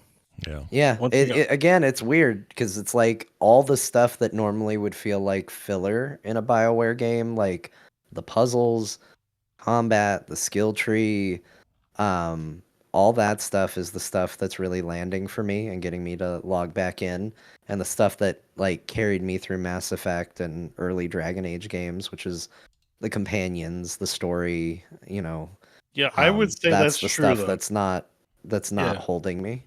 Mass Effect was never like, oh man, the combat in Mass Effect, I can't wait to play. It was like, all right, let's get through this shit so I can find out what's going on with Talia. And it is a bit of a reverse burger where you're like, okay, I'll do some chatting and then please take me to the combat. Like I'll tell you how so I strange. I'll tell you how I absolutely knew is the hub where you can talk to all your companions. They've made it really easy to just like push a button or even just look in the direction of where they live and know if they want to talk to you or if they have a quest for you. And it's like that's such a huge quality of life improvement over Mass Effect, where it was like, okay, I finished a mission. Let me walk through the entire damn ship and talk to everybody to see if there's anything new to say. And that was like in Mass Effect 2 and 3 layers of the Normandy to go through and see if anybody had anything to say. And you did it, even though it was a lot of extra work. You did it because you cared that much about the story and talking to them. I'll tell you this: if they didn't make that easy in this game, I would not be talking to these people. I got no interest in the things they have to say so far. I have I've been a little harsh saying the Necromancer is the only one I like. I do like the other, well, I say other because I'm kind of showing what I play as, but the Antivan Crow. Yeah, Coffee Boy's awesome. He's cool. Yeah, he's pretty cool, although he's a little young adult. Like he's a little straight out of Buffy the Vampire Slayer, but like he's okay. And so I like him, but I'm also like I'm a rogue and I'm an Antivan Crow, so it's sort of like I'm running with fucking multiplicity whenever I put him in my party, and like, here's me doing this job, and I look over and he's like, "You touched my Peppy, Steve," and I'm like, "All right, great, he's with me too." And yeah, I don't run the Necromancer because I'm the Necromancer. Right? Yeah. So it's like, okay, he's fine, and the Grey Warden is pretty cool too. I like him, but I don't, maybe I'm being too harsh with this, but every time I talk to the Grey Warden, I'm like, I like you. You're awesome. And then they shift the camera over to the Griffin, and I feel like they're trying to Baby Yoda me. And I'm like, stop it. I like this character. You don't have to be like, and he's got a cute pet. Huh? What do you think of the pet? Good boy, huh? What a doggo. Want to give him some pets? Just like, Jesus Christ. It's a little much. No, I don't. Just let me talk to the guy. He's cool. I will pet the stupid bird at some point, but like, let me just talk to the guy. So I think there are good characters, and like there'll be people that like some more than others. I had a hard time feeling interested in talking to almost any of them. It's the right. They really shot themselves in the foot with the writing. Like it gets better, but it's still. I still wouldn't sing its praises necessarily. Like it's good, but it's just so long as their attention's actually focused. Like the first 10 minutes when you're in the bar, the writing's amazing. Like you're like, this game's gonna be fucking awesome when you start getting in there. And then, you meet Harding, and Bellara's grown on me. She's gotten better actually over time, I would say. But that's when the necromancer shows up and she's like, "Oh, I really like this guy." You're like, "Oh, there's a character here." In the first 10 hours, I think my joke was everyone feels like an information kiosk. Like that's rather than, it's just they have no personality, but the personalities are starting to come out a little bit with some of them. So it's better, but the writing it never is very artful, like you would expect in many things. But Yeah. it still draws me in. The other thing that's I think new to this game that I definitely took the plunge to try, but don't have much results to report is when you're setting up your room, you find a mirror, and this is what lets you pick transgender options for your character, which is kind of new. I kind of wish they put it in the character creator, because I was like, you would probably factor that into the character you're creating. So I'm like, oh, I'm going to do this just to see what happens. Like, just like how I banged the Emperor in Baldur's Gate 3. I'm like, oh, you put a new option in front of me, and I'm like, I probably should check this out. But I don't know if I'm one gender and presenting as the other, or if I've changed gender and now I'm the gender I changed to, or am I the gender I changed from? And you get three options when you're choosing this, and it's all like, oh, I look great, or oh, this and that, and it's not clear at all what I'm choosing, but I just picked one and went, okay, we'll see what happens. Because the game says this will open up new dialogue options for you, and I haven't seen one yet. So, I'm like 30 hours later, and I'm like still not quite sure what options it's opened up. There might have been one at some point, but my guy has long flowing hair. I don't even know. Again, it isn't even like you're presenting as a girl. In the character creator, I picked he, him, and I have a beard and long hair and black. Like I don't have white eyes; they're black with one without any iris. The other one's red. I look like a badass. I love the character creator in this game is awesome. Pretty good. So I don't know what my status is in relation to the narrative. Not that I need like some dictionary definition or trying to get weird from it, but like you need to have some lore for your own character. And if you're presenting me with options that do that, I don't know what the answers are to my own characters. It goes to John's point about how even when you're choosing the most like snarky responses, your guy's still nice. Like they really did pull back from letting you do that with your character, and I think that's an extension of that.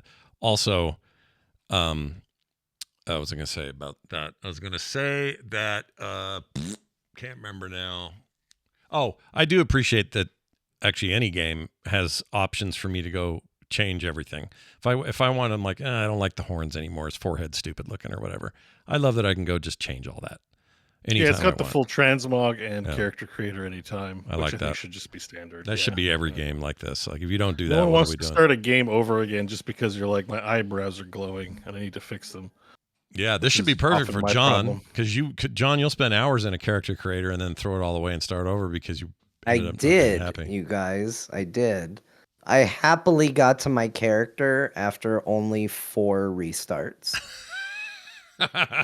Did you know that all of these options would be in that room? Then you could go do whatever you wanted and change yourself entirely? Or? Yes. I was told very early on that you can change. I think the game actually tells you that you'll be able to change in the game. That doesn't work for me. I don't care what the lore of Dragon Age is. Like, I think it's great that we live in a magical world where you can change anything about your character, about you, at any point, like whether that's your gender or your appearance, unless you're a goddamn elf and then you can't have a beard for some fucking reason. But other than that, the sky's the limit. Besides beard elves, you can do fucking anything that you want. Great. But for me, personally, I want to see that cutscene with the character, the opening cutscene with the character I'm playing. I don't want to go through the opening stage as somebody else and then go, and then I looked at a mirror and was completely different. I want to be that character. I So respect it. I respect 4 that. times I went through that opening, and 4 times I had to roll it back and start over again. And I completely knew about the mirror. I knew about the mirror after the first one, that I could recustomize my character, because they start you right there and they point you to it. They're like, hey, if you want to change anything, change it. And that's great, but that doesn't solve the fact that I've now played through a prologue as this character, and that's not who I am now. I now need to go be someone else, so I need to play the prologue as them, which is 100% my own weird mental thing. I own it. I understand it. I think it's great that they give you that option. But for anybody that's like, why did you play it 4 times when they have the mirror in there? That's why. Was it It's just the because I'm fight? weird. You only got as far as the fight, or did you go all the way through the city? No, well, no, I don't think I did the entire, like, all the way up to the end 4 times. Maybe all the way to the end twice. Okay. So you got to Solace twice, essentially. Yeah, Okay. yeah. And that's not a spoiler. They showed it in their gameplay reveal, everybody, that whole sequence. So technically you saw it a couple of times, then did it a couple of times. That's right. And then half did it 2 more times, and then did a full time. Yes. I think that's great. I have no judgment and nothing but respect for your desire to do that. I totally get it, but I can't do that. It would drive me crazy. All right. Well, there you go. Veilguard, everybody. Catch it. A couple of quick things that I played. I'm going to focus mainly on this first one because it's what got most of my time. And if it sounds like Scott had less time than he had hoped this last week, you would be correct. I was swamped. I had tons of crap going on. Bunch of projects came due. I just didn't have as much game time as I had hoped, which is why I spent less time in Veilguard than I planned. But I played this game called Bat Boy that I am going to I'm going to sing the praises of this thing. So it is currently at 95% positive on Steam, which is yet another example of I don't play anything lower than very positive. Yeah, your fine taste. Yeah, my fine taste, renowned around the world, really. This is a side-scrolling throwbacky game that looks like I'll play the video that looks more like gameplay here. It looks like an NES game in terms of its fidelity and graphics, although there's some scrolling backgrounds that you couldn't have done on the NES. But it's that look and style. I would put this in the category of like Shovel Knight or games like Mega Man. Yeah, games like that, Mega Man. But Shovel Knight in that it's a modern game that is trying to be retro, just from the get-go, and does a really good job of it. You're this dude. What is your whole skill? You learn other skills as you go, but your main skill is that you have a bat, and you can swing the bat and hurt your foes. There's lots of hidden areas, so think like kind of Metroidvania-ish. As you learn new skills, you have more traversal options. There's an overworld that lets you go to these different places, and then you got to go through it all and find a boss. They're difficult. There's save stations. You're going to die a lot, and you're going to have to reset and go, all right, I didn't know how to fight that boss this time. I'm going to watch it a little closer or whatever. The action's really good. It feels really good. This was one I bought some time ago without thinking about it because I just thought it looked fun, then forgot I had it. It's only $4.49 right now. No, I'm sorry. $14.99. This is the bundle if I pay for it. $14.99, and it is awesome. One of these. So you already know if you're hearing me say this, if it's interesting to you. If you're like, oh, I missed that. Those old school games, but also some modern touches and progression and that kind of thing is a really fun little package, and I really like it. So I spent a lot of time playing this, and its Steam Deck compatibility is pretty great.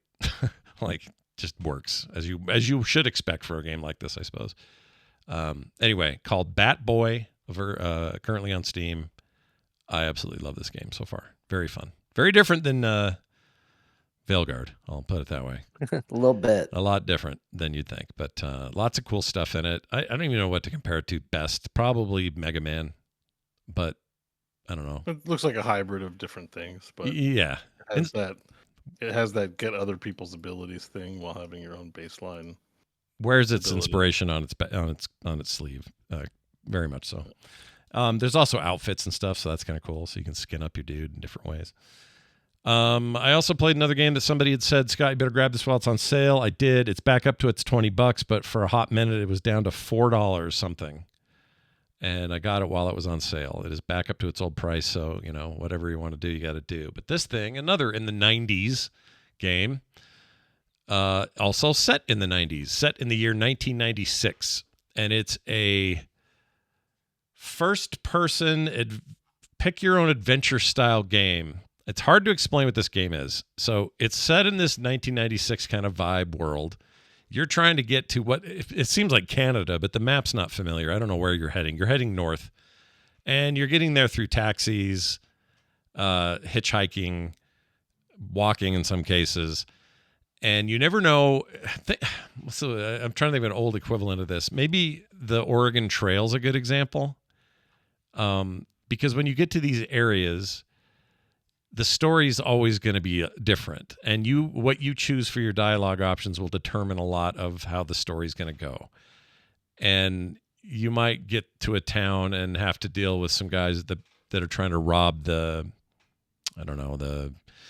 diner you're at. But in the end, you maybe talked them down and got out of there without a scrap. But if you do it differently, it's going to be a scrap. But also the order in which this happened might be completely different on a playthrough. So it's like a road game with all those options, and you have a health meter and you have a money meter. When you're out of health or money, you're done. You got to start over. But it just has a crazy bunch of cast, really good music. Graphics are cool. I'd seen this forever just in different wish lists and things and thought, I should see what that's about. Why is everyone rave about this thing? It's really good. I like it a lot so far. Very early, though. I think I've had one big run before I died.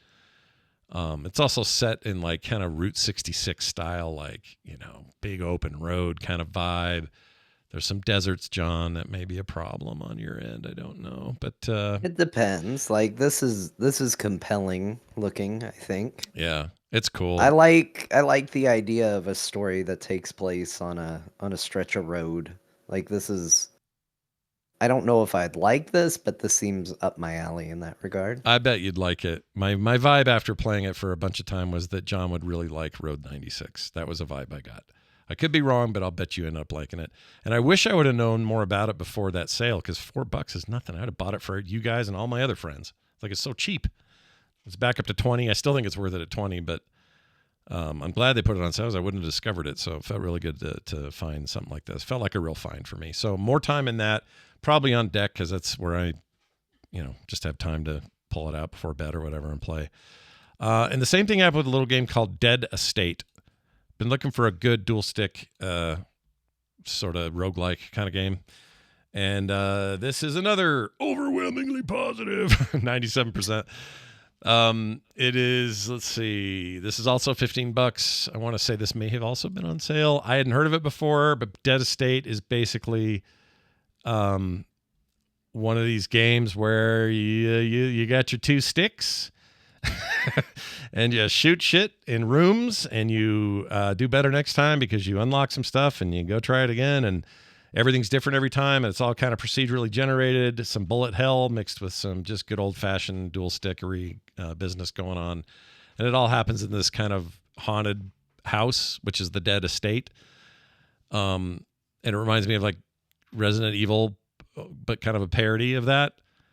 Tons of weapons, lots of different experiences within the spaces. You're not always doing the same thing every time. These great animated interstitials. We're seeing some of those right now on the Steam page. It's awesome. I love the style. Yeah, I love the animation style for that stuff. So if this is the kind of game you like, this is, the way I've described it. The way they describe it, action, roguelike, twin stick shooter, horror elements, that kind of thing.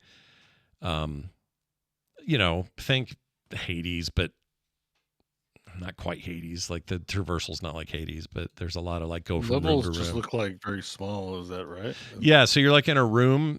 They're not small, like claustrophobically small, but they are like a cube, and you fight within the cube. Scroll around in this game. No, but you see that little map down on the far right bottom of the screen down there. That's your map, so you always kind of know what is waiting for you. There'll be a question mark if you haven't been there yet.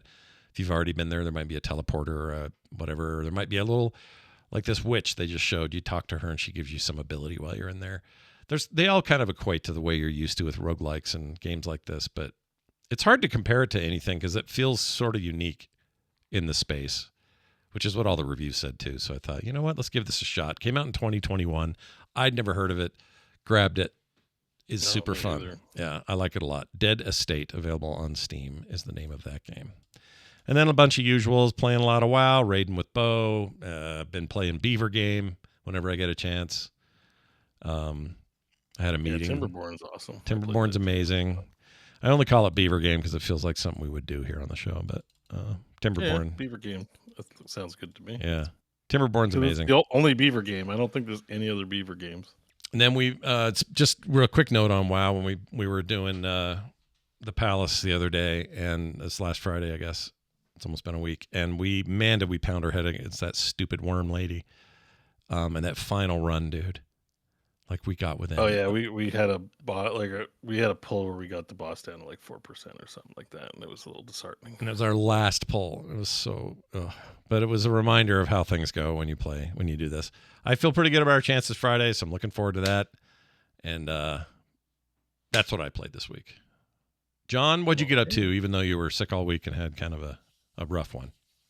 Well, let me tell you, I had a lot of time to play Vampire Survivors Ode to Castlevania DLC, which might as well be its own video game. It's crazy. Yeah. Vampire Survivors started out so close to Castlevania. Some have even called it a ripoff, although if you know the story of how it got made, it was not intentional. It was somewhat coincidental. Mm-hmm. Ode to Castlevania is fantastic DLC for this game. It's really, really good. And they've added a ton of Castlevania characters and music and weapons to this game. And then I beat it. I beat the DLC. I got to credits. Oh, shit. And like a good Castlevania game, that was only the first half of the DLC, because then it added another 20 new characters afterwards to unlock and play. It doubled in size after I beat the game. Wow, that's fun. It's always nice to get more content awesome. on a game you like. Yeah, it's so good. This game has such a cool ending twist. Where, basically there is a boss that you can only face as a specific hero, which is probably going to be the last one you unlock from the first set. And then it goes into a little twist on an old favorite in the realm of Castlevania, and then proceeds to then unlock 20 more characters for you to play, including what I think might be one of the game's first actual vampires, because I think there hasn't been a lot of vampires in Vampire Survivors. That's funny. I hadn't really asked the question before, but that's funny. By being tied to Castlevania, Dracula is now in the game. Sweet. So finally, the long wait is over. Dracula, he's here. Yep. It's really, really good. If you are a fan of Castlevania, it's got all the nostalgia you could possibly want. From how the whips work, whether it's doing that kind of little like lazy little blah, blah, blah, blah, blah, kind of thing that you could do in later Castlevanias when you held the attack button and then you could kind of flick the whip around. Like that's in there. They've found new ways to do new mechanics. So like some characters will have what's called a charge, which they get by holding still, and they build a meter, which will allow them to do other things. Tons of new spells and abilities, and monsters straight out of Castlevania. The new Castlevania map is really good as well. It's huge. It's a mix of all the other games, or older games, right? Kind of a mishmash of levels that from Symphony of the Night and Aria of Sorrow and that kind of thing. Well, yeah, because in theory, most Castlevania games, you're going through the castle, the same castle, with a different twist on them, and this is their own version of that castle. So if you've only ever played like early Vampire Survivors, you're probably used to the idea of, well, it's just kind of a background that infinitely scrolls. They've gotten away from that in their DLC, where they are actual maps that you can go around and explore and have like points of interest that you can go and see. So in the case of this one, it's kind of marked by there are bosses all over the place, and you can go and hunt down specific bosses. Certain bosses drop certain weapons, so that can enhance your builds, especially because Vampire Survivors continues to have where you can do a build. There's only so many weapons you can pick within a build. But then if in the world you pick up an additional weapon, it doesn't do the whole, hey, wait, you're at max capacity for weapons. You can't pick up another weapon. Vampire Survivors goes, okay, fair play. You get this weapon too. Like, that's my favorite thing about Vampire Survivors is it has these rules, and then it just goes, oh, you found a way to break it? Okay, that's fine. Go ahead. Yeah. Good on you. And that game has come so far anyway that if you haven't played it in a while, getting back in is definitely worth doing. Like it's very different than how it started in some ways. It still remains the most idle version of this game. Like they have not modified much. The closest this gets to shifting anything is that there are some spots in the castle where you go side scrolly, and instead of, walking around on the ground, you're technically jumping when you hit up, but it's only for some very specific instances. They don't really overdo it, which is good because I don't think it plays the best, but I think it's neat that it's there. Yeah. And it's great. I think it's the best DLC they've done, which is very high praise because the Contra DLC before it was also really, really good. So if you like these types of games, this is probably the best one. But this and the Contra DLC are some of the best things to pick up, I feel like. All right. I have to admit, you're enticing me. I wasn't. It's also so cheap. Just like, Scott, just do it. Yeah, what is it, like $5 for this DLC? Not even that? Yeah, let me see what it is. $3.99 or something? It's nothing. And it's the size of, in some ways, it feels like it's the size of the original game. Yeah, probably is, or at least comparable. It's $3.99 for this DLC. Yeah, that's kind of stupid. I just get it. In fact, you can buy all of their DLC. You know how we always look at the, like, oh God, what's the full DLC? You can buy all their DLC and the soundtrack for $15.94. Jeez. That's dumb. That's just dumb. I'm going to get it. I'm doing it, and I'm going to play it. And you know what's real good on Steam Deck?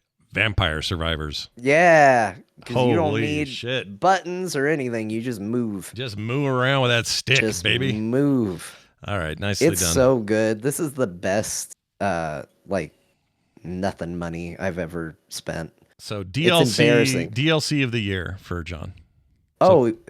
Probably. I'd have to think about it to be sure, but it's all I want to play. I unlocked 20 more characters to unlock. Like, I might go play those. And it's like every freaking Castlevania character you can think of is in here in some way. You got your Soma Cruz from the Aria of Sorrow, Dawn of Sorrow games. You've got Simon Belmont, Richter Belmont, Alucard in a couple incarnations is here. Like, so many good characters in there. And if there's some that you think, I don't know if that character's in there, well, beat the DLC. They might still be in there. Just because you don't see them right out of the gate doesn't mean they're not there. Do you get any voice work like this? Die, monster. You don't belong in this world. What the hell was that delivery? What? God, that was awful. You just destroyed the moment. What? Oh my gosh, dude. Well, that's not the real dialogue, but that is from.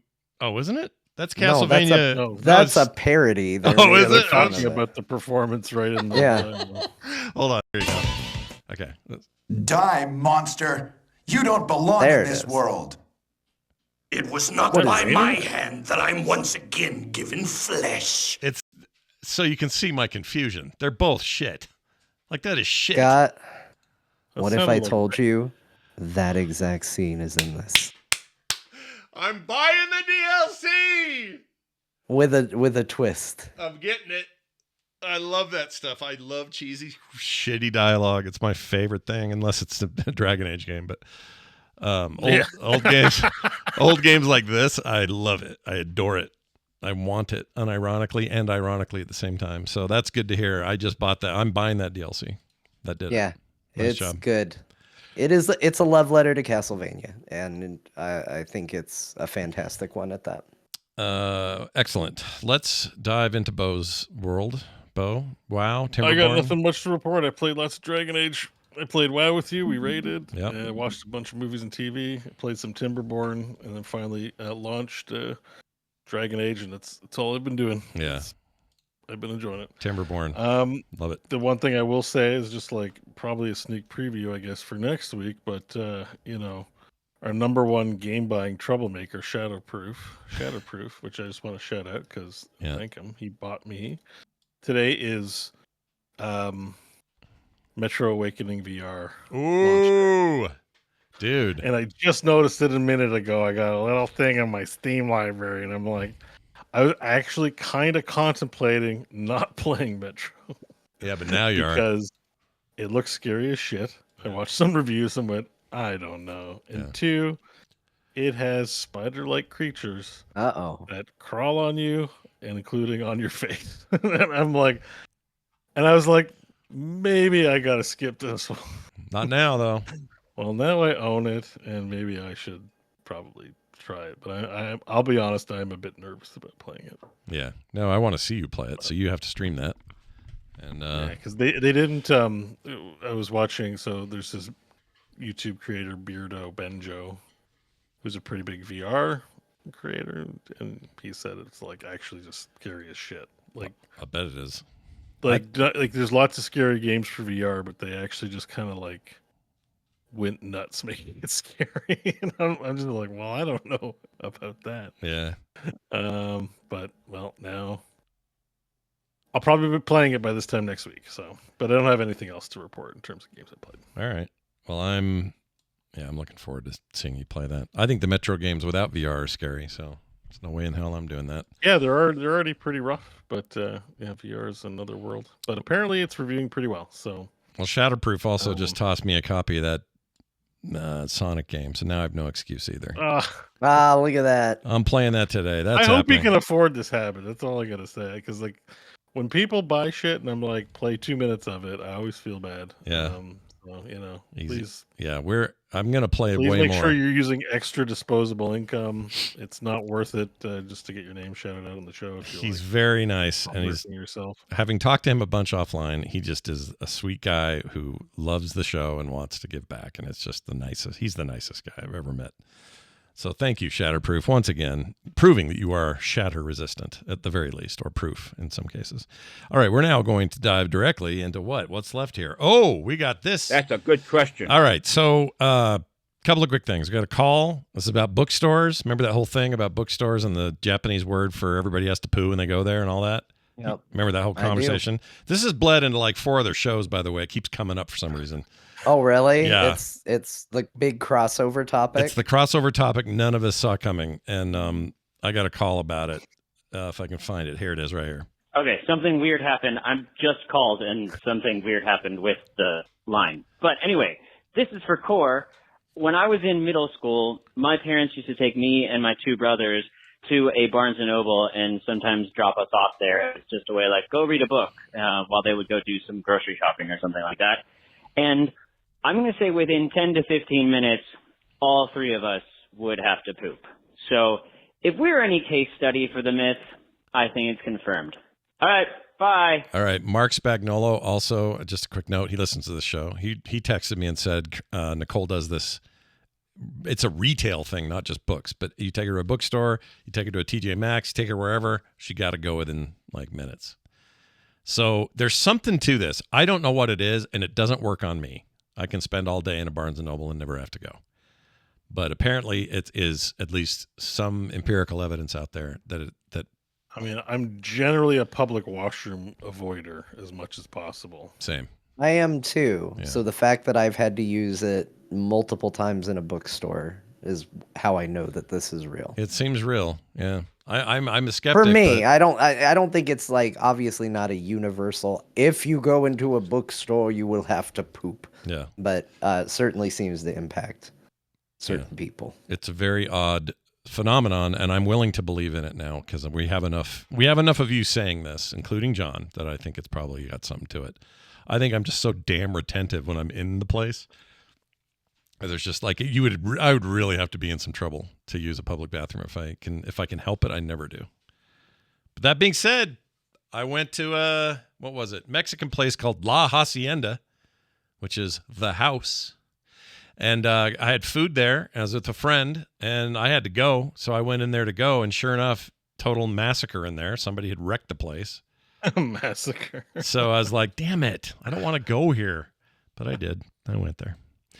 So sometimes when you gotta go, you gotta go. You gotta go. I mean, you gotta do what you gotta do. But you hate your life in that moment when you're dealing with, You wish you had greater capacity for something to control it. I don't know. Anyway, thanks for that call. We also got a text from Daryl who says, "Hey, Core, Daryl here. I have a question about the Steam family sharing system. You said it worked for you, but and that your kids that don't all live there, and it worked for them. I don't know why I'm reading this weird. But when I tried to sign up my son who doesn't live with me, it says he can't accept it because he's not living in the same household. Was there something you did or something I'm missing? Thanks for the help, and maybe others are having issues too." So we have had no problem with this. It's been amazing, actually. So I have 5 people, me, and then, well, I guess it's 5 in addition to me, or it's 4 in addition to me. I don't know. But they all have access to my library and can play at any time, even if we're both playing games at the same time. We cannot play the same game at the same time. But if I'm playing, let's say I'm playing, I don't know, whatever I'm playing, and Carter can be on and be playing a game I know. Orc Massage. I could be in Orc Massage or Genital Jousting. That's another one I have that I don't know where that came from. And then Carter can be in and be playing my copy of Veilguard. No problem. No issues. Works without you don't have to approve anything. It just works. And this is true of all my kids, and they all live in different places, so none of it seems to have affected it. So I'm not sure. I did a little research, and I couldn't find any reason why this shouldn't work for him, except that it rolled out slowly, and it's possible he didn't get it. It wasn't everybody all at once, and that you might just give it a couple of days. That's one possibility. The other possibility is you haven't updated your client in a bit, and if your Steam client isn't up to date, it may not have the new sharing, because the old sharing was that, where you had to have it in the household, and also you couldn't both be on Steam at the same time, and it was a whole thing. Hold on, Carter. We did have a problem, remember? What was the problem? He had the same thing where it said, "You're not." Who, Nick did? Yeah. Well, what did I had him go back and it worked. App. The Steam app on your phone works. Oh. And it works across your devices. You have to approve it on the app. Okay, so it's a combination. It's a possible combination of. Thank you for that. There's a possible combination of what I was saying and what Carter's saying, which is the phone app let you in right away. So Nick had this problem. I didn't know that. When he used the phone app to accept it, it worked, which tells me that desktop apps were staggered in terms of who could do it and who couldn't, if that makes sense. So I would try the phone app to this person, Daryl. If that doesn't work, it may just be a matter of somebody's app isn't up to date, and maybe even Steam still hasn't rolled it out to everybody. But it seems with like the phone, is it you do it on is he do it on your home network? That way it looks like you're at home, and then he goes back to his place. No, he did this. He did this where he lives, and it worked immediately on the phone. And the phone just said, "All right, you're in," and the desktop said, "You have to be in the same IP."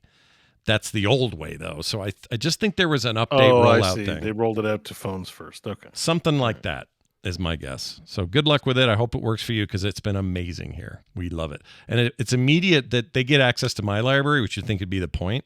But I also have access to their library of games I don't own. And it's been great. No issues. Play them. And if I have a game I play, let's say my daughter has a game and I get it and I play it. No problem. Plays great. No issues. All my saves are cloud saved. All that cool stuff.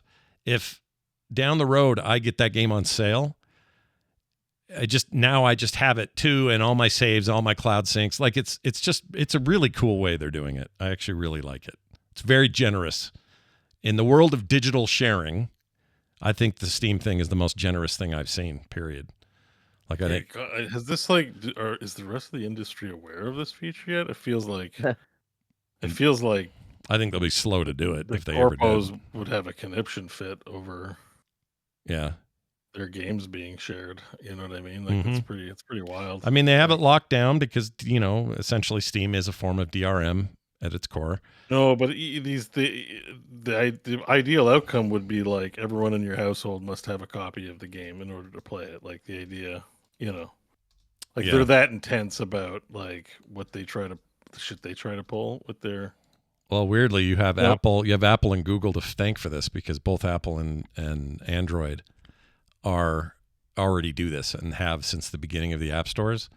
Up to 5 people can just have your shit. And okay, yeah, I didn't know that. I don't share anything, so I didn't know how much of a feature that was. But that's So, it makes sense because like in cartridge days, if you bought a cartridge, everyone could play it, right? It's not locked down, so or you just lend it, and this is like that. You're lending it. Yeah, I think that's essentially what they're embracing. But it's just props to Steam, and they're not run by shareholders, so I think they can get away with shit like this much faster. But for realizing that this is actually this could be a point of growth for them, not a hindrance. Yeah, but you know how it is in corporate world. Like, well, that's you're sharing with 5 family members. That's 4 copies we're not selling. Yeah, and I don't think Sony and Microsoft. They're like piracy's ruining our profits. Microsoft, Sony, and Nintendo, I think if they do this at all, they're a decade away. They're not doing this. Why would they do this? It's funny that Microsoft's so close with Game Pass. They're close. Like, I wonder, is Game Pass shareable? Is there family Game Pass where like if you have Game Pass and 3 Xboxes in your house, can you I think they have. That's a good question. I think you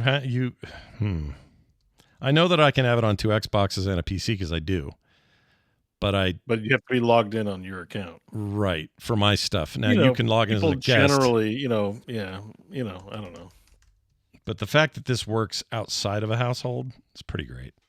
Yeah, no, that's pretty awesome. So you can do it with your friends. In an era too where the streamers are trying to crack down on password sharing. Oh, too, right. Like Netflix and all them are like, actually don't do that anymore. Mm-hmm. Yeah, and it seems like, oh yeah. I think I think it's a smart thing. It seems like it's a money losing thing. I think it's a money gaining thing, and it also builds they don't have a hard time with this anyway, but it builds loyalty to that platform. So we tell Steam about your brother that lives in Canada, that way you can get access to your sweet my brother Bo Schmoborts. Yep, Schmoborts. I love that name. The great Bortz line. The Bortz line will never end. Okay. We did it, guys. We pulled it off once again. We made a show. And because I'm slow, I don't have any of our Patreon stuff up because I totally forgot to do it. So I'm going to do it now so that we give proper love and attention to brand new patrons that have all signed up since, when was our last episode? The 31st. We were here on Halloween. And so now, here we go. I got it right here. The following people have signed up: Zach Lockaby and Nicholas Robochard. I'm not because they're usually in the show notes. They're not in the show notes, so I don't know to what extent you mangled these names. But that last name sounded like I'm not sure if it made it out. Here, I just pasted it in. Look at that. Roby Child. Oh my god, dude! I thought I saw an L. Show. It's a French last name. Is it? Robichaud. He might be in Canada for all I know. Let's see. Yeah. I can tell you real quick. Nicolas Robichaud and Zach Lockaby. I don't think that's French. Oh, he is Canadian. So Robichaud. That's a French ass last name. Welcome. We love the Canadians. Canada. We love you guys. Keep it coming. Anyway, that's that, and you guys are awesome. Thanks for supporting us over there. And if you don't know why you should, you get no commercial or ads. You get pre-show content every week. We did a real fun one today where Bo watched a lot of movies and John had a lot of diarrhea. It was great. Check that out. I caught up on all the movies that the other two watched on time. Yeah. Some of these we saw in theaters, but Bo got there eventually, and that's fine with us. Transformers, hopefully by next week. Oh, good. I want to hear your take on it. Other cool benefits like video game art in the mail, host specials from us each month. I'm working on one right now for the month of November. You'll be getting that in a few days, hopefully. Frogpants.com/core for all the details. But do sign up if you can. Patreon.com/core show and support your favorite video game podcast right now. It's time to pass the mic to Grandma, or at least we hope, to see how I don't know. We hope. Is she alive? I hope she's still with us, but let's see how her voice holds up with a bit of bronchitis. Grandma, take it away. Well, no. Hello. This might make it more authentic. Maybe no. Take your time, Grandma. Don't rush. No rush. I know you do fast, Grandma, but just take your time. Yeah, no rush. Water. People are suggesting Grandpa. Let me see. Okay. Oh, yes. yeah. I like that. Oh, this is a lot better. Okay. Here's the video games they played. Did you say, "Oh Jesus" with that voice? Oh Jesus. Oh Jesus. Okay, here's the video games they played. Yeah. It's changing. They played Dragon Age: The Veilguard. Uh-huh. They also played Bat Boy, Road 96, Dead Estate, Vampire Survivors Ode to Castlevania DLC, The World of Warcraft, and the Timberborn. It kind of just turned into a pirate. It's like listening to Benjamin Button. You got old and then young. That was really weird. But we appreciate your willingness to do it despite the illness that rips through your body right now. We hope you all enjoyed the show. I'm really liking the new timeline when we're doing this in the mornings. And if you're wondering what time that is, it's noon Mountain Time. I think that's 11. Are you at noon now, John?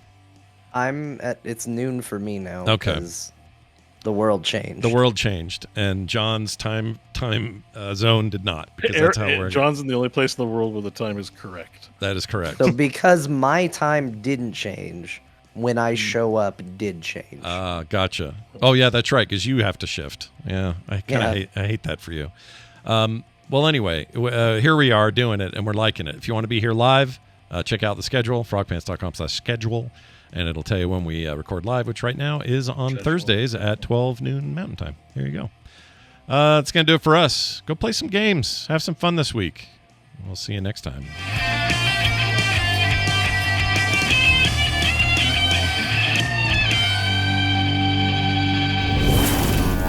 Oh, looks like someone just got their ears caught in the audio cookie jar. It's okay. You can have another, and another after that at frogpants.com. Hey, like that. Yeah, That's damn, good. I thought my ears were like going to